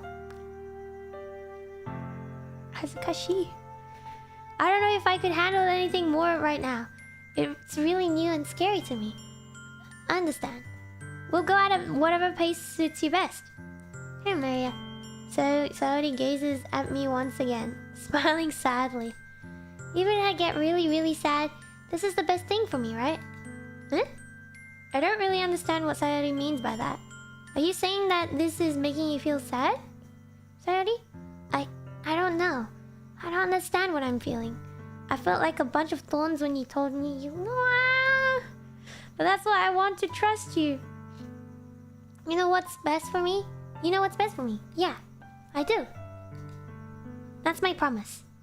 I say that, but in reality, I've never felt more uncertain when it comes to Saori. I know that I love her and she loves me, but I'm having as much trouble understanding Saori's feelings as she is. Even though I can comfort her, I keep wondering if I should be doing something more or something different. I know these thoughts will continue to plague me until things are back to the way they were. Is that what Saori meant by not wanting anything to change? I don't know. But I know that I'll give it everything I've got. Yeah, I think she probably does need therapy. Saori is the most important person to me, and I'll do whatever it takes to have a happy future with her.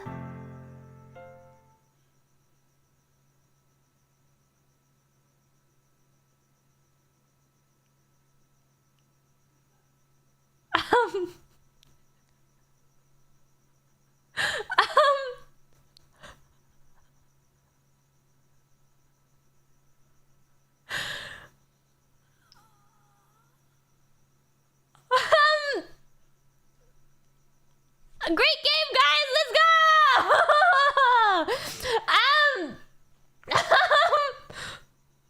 Yeah, good ending! Chat, great ending! Yeah, let's go! Yeah! Alright guys. What a great game! Don't you think? It's such a cute game and everything. So, ii ending desu ne! Hi! Yeah, it's great ending, everybody. I think it's time. We should... Yeah, hi! Riz ending, let's go! Cute ending! We got a girlfriend, everyone. Yippee!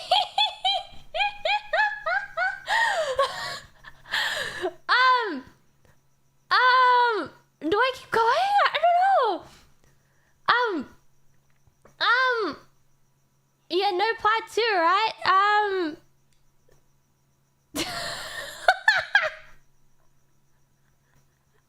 Will you not revisit then?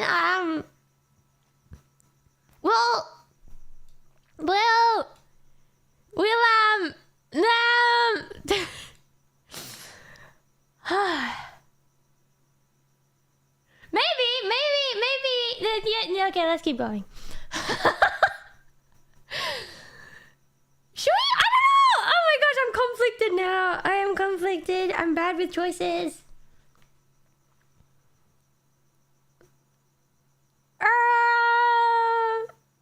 Okay, let's keep going. It's the day of the festival. I know, there's no music. Of all days, I expected this to be the one where I'd be walking to school with Saori.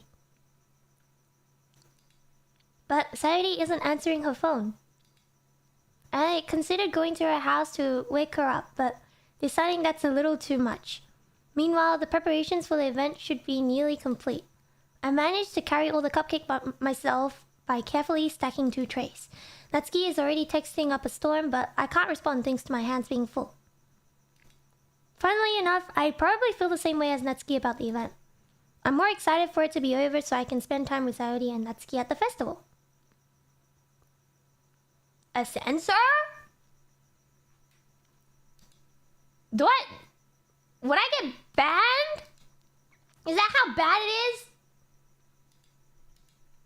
banned? Why are you guys telling me to censor the screen?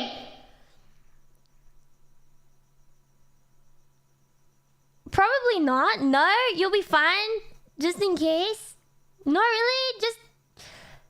It's not that bad. No, it's fine. Okay, you know what? I will say there's a content warning for anyone that... Right now, apparently. So, like, what's it called? If anyone who is, like, not... Like, I mean, obviously, they already showed the content warning earlier! Somebody is going to the SS themselves. So the what's it called? If you're uncomfortable with that, just look away. Alright. But no, Monica, I'm sure that event will go great too. Maria! You're the first one here. Thanks for being early. That's funny, I thought at least Yuri would be here by now. Monica is placing little booklets on each of the desks in the classroom. They must be the ones she prepared that have all the poems we're performing. In the end, I found a random poem online that I thought Monica would like and submitted it. So that's the one I'll be performing. I'm surprised you didn't bring Sayori with you. Yeah, she overslept again. That dummy. You'd think that on days like this important, she'd try a little harder. I say that, but I suddenly remember what Sayori told me yesterday. And I suddenly feel awful, knowing it's not nearly that simple for her. Yeah, you should feel awful. I only said it because it's the way I used to think. But maybe I should have gone to wake her up after all.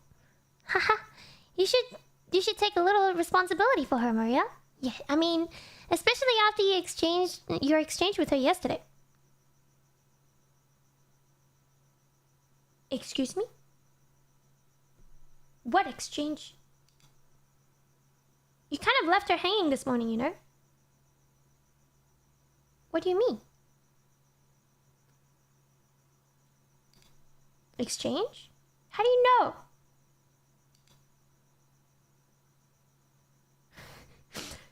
Monica, you know about that? Of course I do. I'm the club president after all, but wait, did she tell you? But... I stammer, embarrassed. Did Sayori really tell her about it that quickly?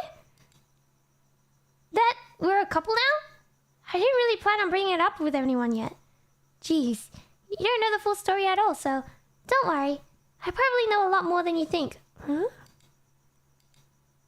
Monica is being as friendly as usual, but for some reason I felt a chill down my spine after hearing that. Hey, do you want to check out the pamphlets? They came out really nice. Yeah, sure. I grabbed one of the pamphlets, laid it out on the desk. Oh yeah, they really did. Something like this would definitely help. Why is there no music? There is no music. I need music, guys. Where's my kalimba? This is creepy without music. All right. Oh my god, I can't grab my kalimba. Why is it all the way in the corner of the room? All right, let's try again. Okay, there's no BGM.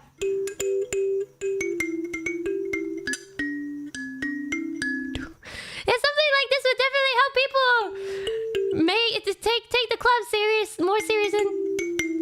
more seriously. I can't play it at the same time. Yeah, I thought so too.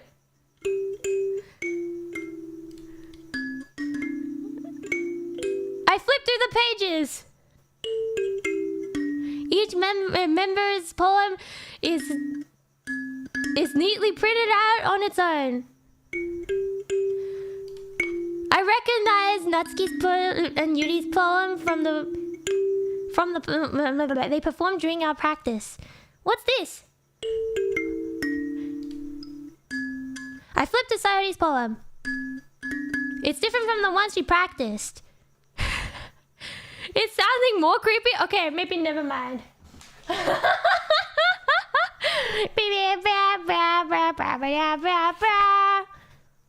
Oh. Get out of my head, get out of my head, get out of my head, get out of my head.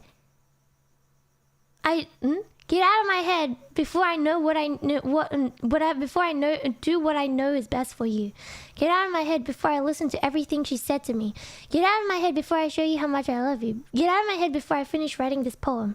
But a poem is never actually finished. It just stops moving.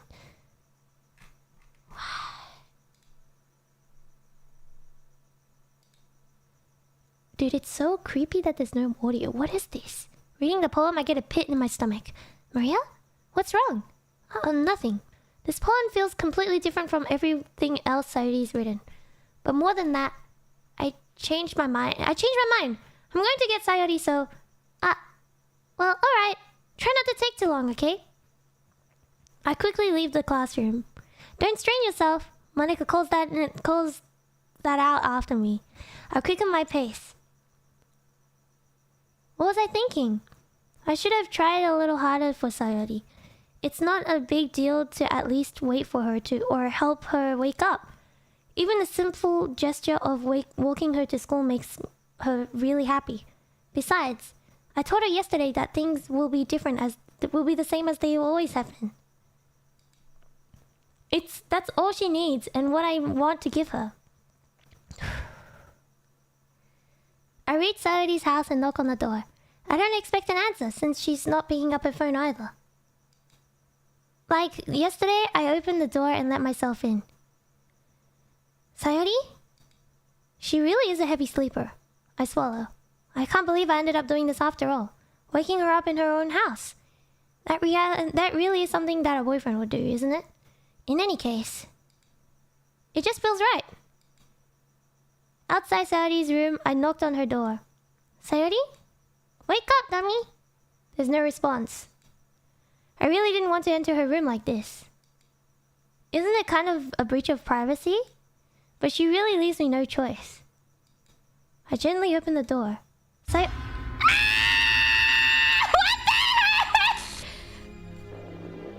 Oh, hello.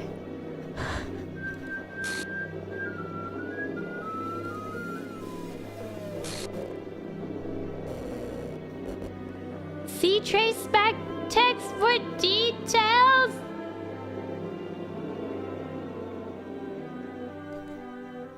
What in the heck? Is this a nightmare?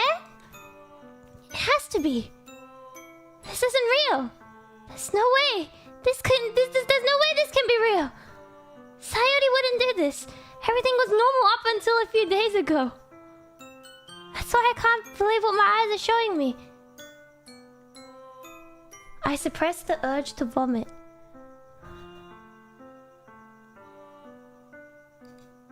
Just yesterday, I told Sayori I would be there for her. I told her I know what's best and that everything will be okay. Then why?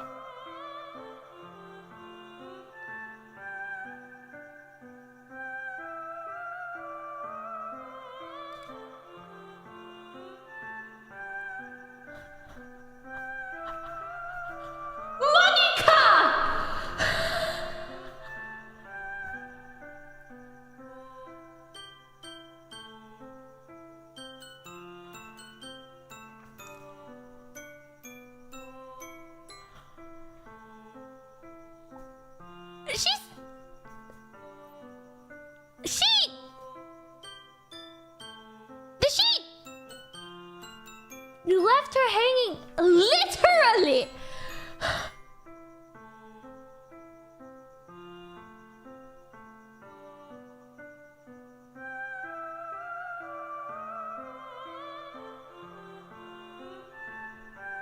Just reload a save.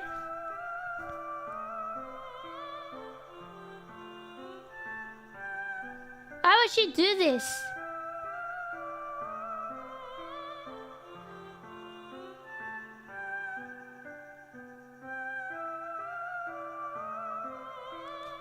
How could I be so helpless? We can fix this. What are you guys saying? You should have kept your happy ending on my bro. Bro. What did I do wrong? Confessing to her? I shouldn't have confessed to her. That's not what Sayori needed at all. She even told me how painful it is for others to care about her. That's why I did... Then why did I confess to her and make her feel even worse? Why was I so selfish? This is my fault. My swimming thoughts keep telling me everything I could have done to prevent this. If I just spent more time with her, walked her to school, remained friends with her like it's always has been, then I could have prevented this. I know I could have prevented this. Screw the literature club. Screw the festival. I just lost my best friend. Someone I grew up with. She's gone forever now. Nothing I do can bring her back. This isn't some game where I can reset. Yes, I can. I only had one chance and I wasn't careful enough. Well, this one, you know what? This is a game. I can load. You know, this is a game. I can't reload. I know that, what's it called? It might actually happen in, oh yeah.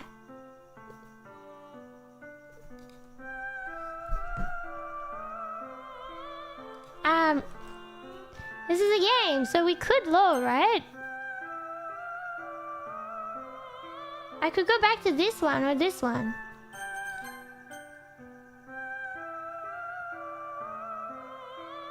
Do I have regrets? I mean, we don't really have the like many opportunities, like options to choose from with the different, what's it called? The different options. Now I'll carry this guilt with me until I die. Nothing in my life is worth more than hers. But I still couldn't do what she needed from me. And now, I can never take it back. Never. Never. Never. It just keeps saying never. Never.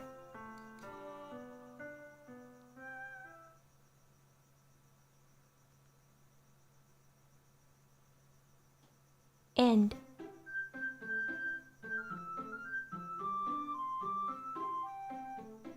Eh? Eh?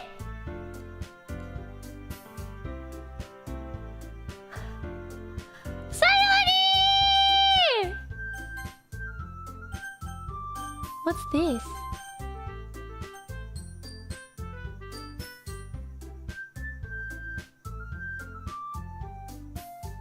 They got rid of Sayori!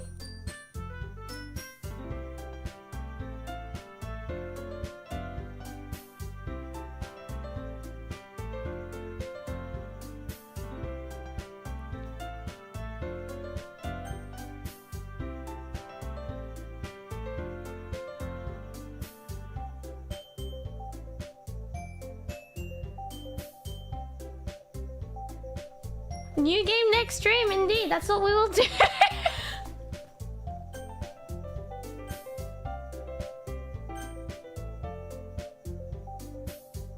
What is happening? Oh my god. Sayori's gone.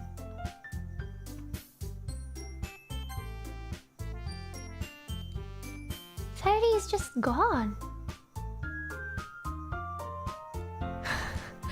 I'm alright. I'm alright. I'm alright. I'm alright.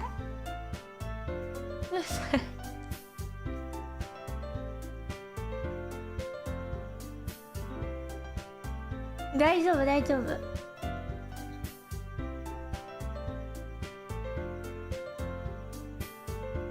The game just started, right? She meant it literally. Monica, she meant it literally. Literally, like literally.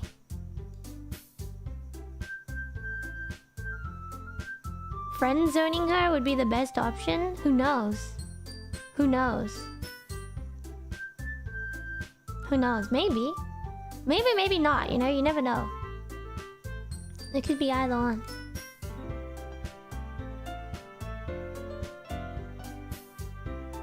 Doki Doki literally club.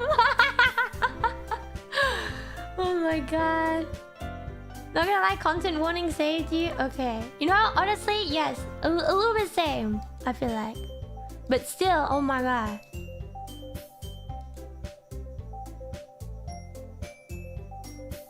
Honestly though, like, because the content warning popped up, I was like... Bad ending. Bad ending.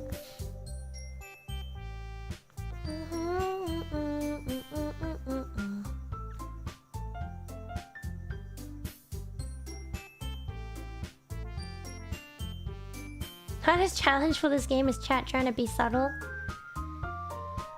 I mean, people were like, you guys, Maria, you need to prepare a sensor. You need to prepare a sensor. And I'm like, wait, is it that bad? Do I need do I need a sensor or whatever? My channel get banned or something? Is that what will happen? Oh my goodness. Nah, I think I'm gonna end it. I think I'm gonna end here. You know, the game told me to end. The game told me to end and what's it called? Nani? What is this? What is this? What is this? What is this? What the heck? Uh-huh.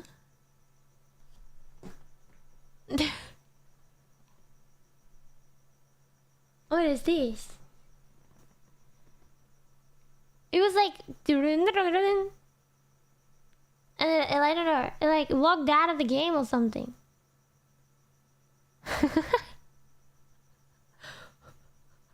Well, that's for future money to deal with. Yippee! You know, yeah, we don't. Yeah, we'll future money to deal with. Let's go. As for today, I think yeah, I will end the stream here now.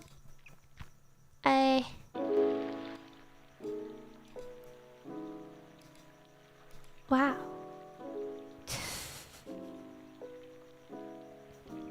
Current validity needs process. Oh, current validity.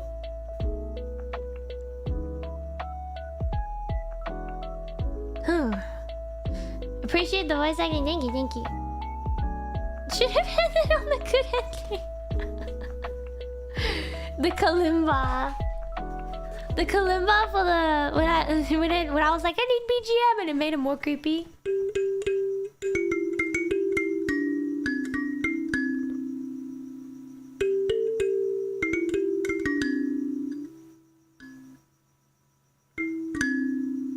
It doesn't go low enough. Maybe if I do.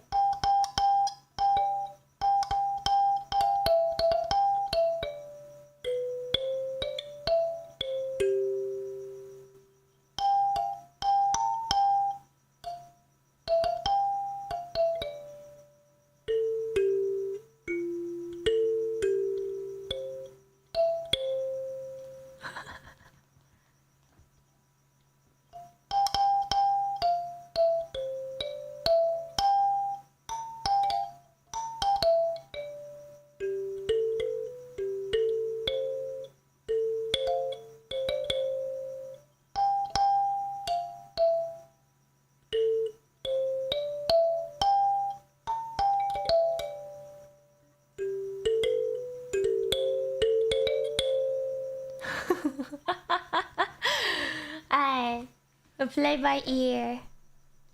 Tomorrow's stutter is because I have it in front of my face.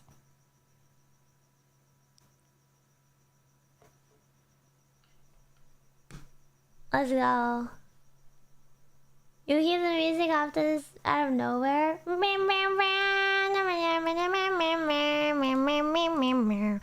I even started the stream, like what's it called? The game. All I knew about the game was the song. All I knew about the game was the song. So yeah.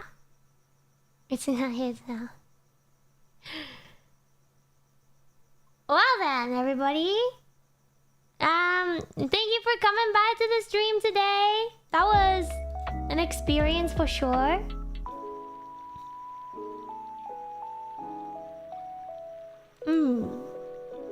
That was definitely an experience for sure. Cover when? I know the song, that's for sure. I know how to play it on the ukulele a little bit. I know how to play it on the ukulele. Where is my ukulele? Where is my ukulele? I don't know where my ukulele is. But I have another one. A different one. I don't know if it's in tune.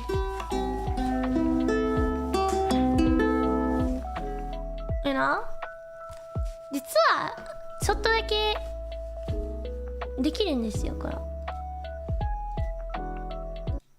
でんでん。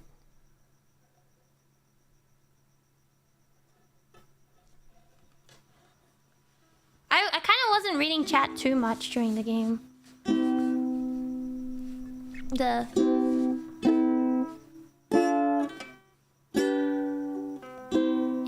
day I imagine a future where I can be with you.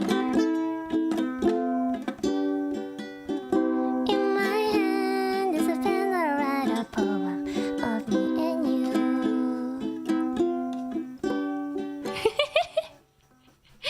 That's all I know. I mean, I know the rest of it, but I don't want to play it all just because copyright. Alright, anyways. 曲だけ知ってるんですよね. Actually, I just know the song. That's about it. But now I know a little bit more than about now I know a little bit more than just the song.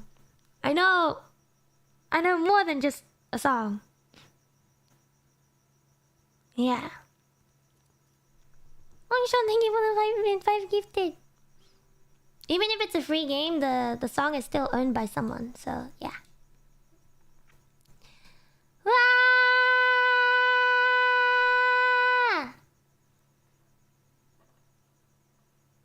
聞いただけで弾ける？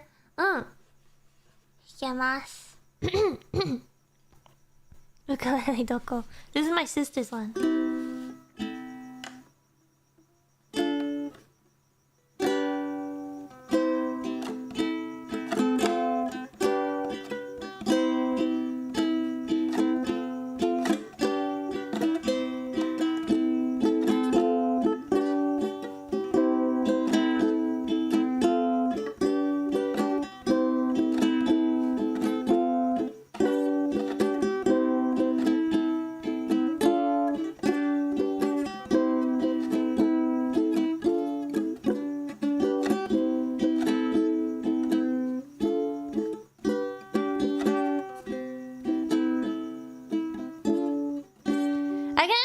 Song with because it's like the chords are a lot easier than other songs.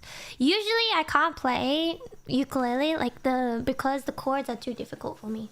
Like my hands can't reach certain of the some of the notes when I'm trying to do more difficult chords, because my palm is, I don't know if you guys have seen my hands before, but my palm is like kind of small when my fingers are on the longer side, so it's kind of harder for me to do certain like movements sometimes. So yeah, some of the chords are a little bit hard for me to reach. But I think that's gonna be all for today's stream as well. I hope you guys enjoyed it. I don't know if enjoy is the good word to call it, but that's alright. I'm gonna raid Alban Senpai. How about that? Alright, we're gonna raid Alban Senpai today. Yippee!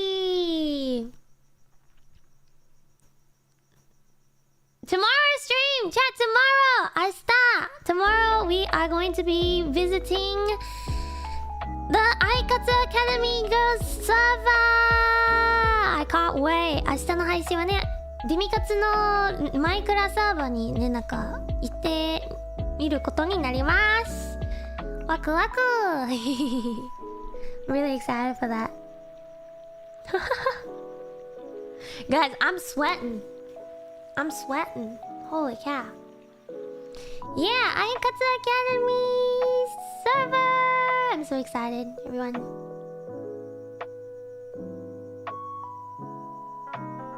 Alright, everybody! Thank you for... Will you have a POV? Yes, I will.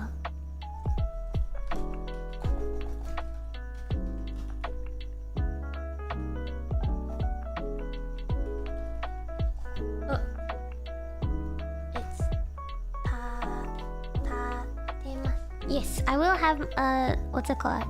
I will have a POV as well. See you tomorrow. Thank you everybody. I will see you guys tomorrow, yeah? では、今日はね、来てくれてありがとうございました。I shall see everybody tomorrow. Send you guys over to Arban Senpai.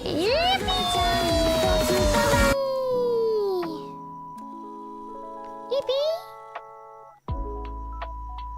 大丈夫ちゃんと伝わってるよ。もっと踊っちゃえ踊っちゃえ。終わりのないぶどうたり幸せにややつられてる人形集まるパペットカフェ。すごいじゃんすごいじゃん。きっとこれが運命。みんなで一つになるチャンスなんだよ。叫んで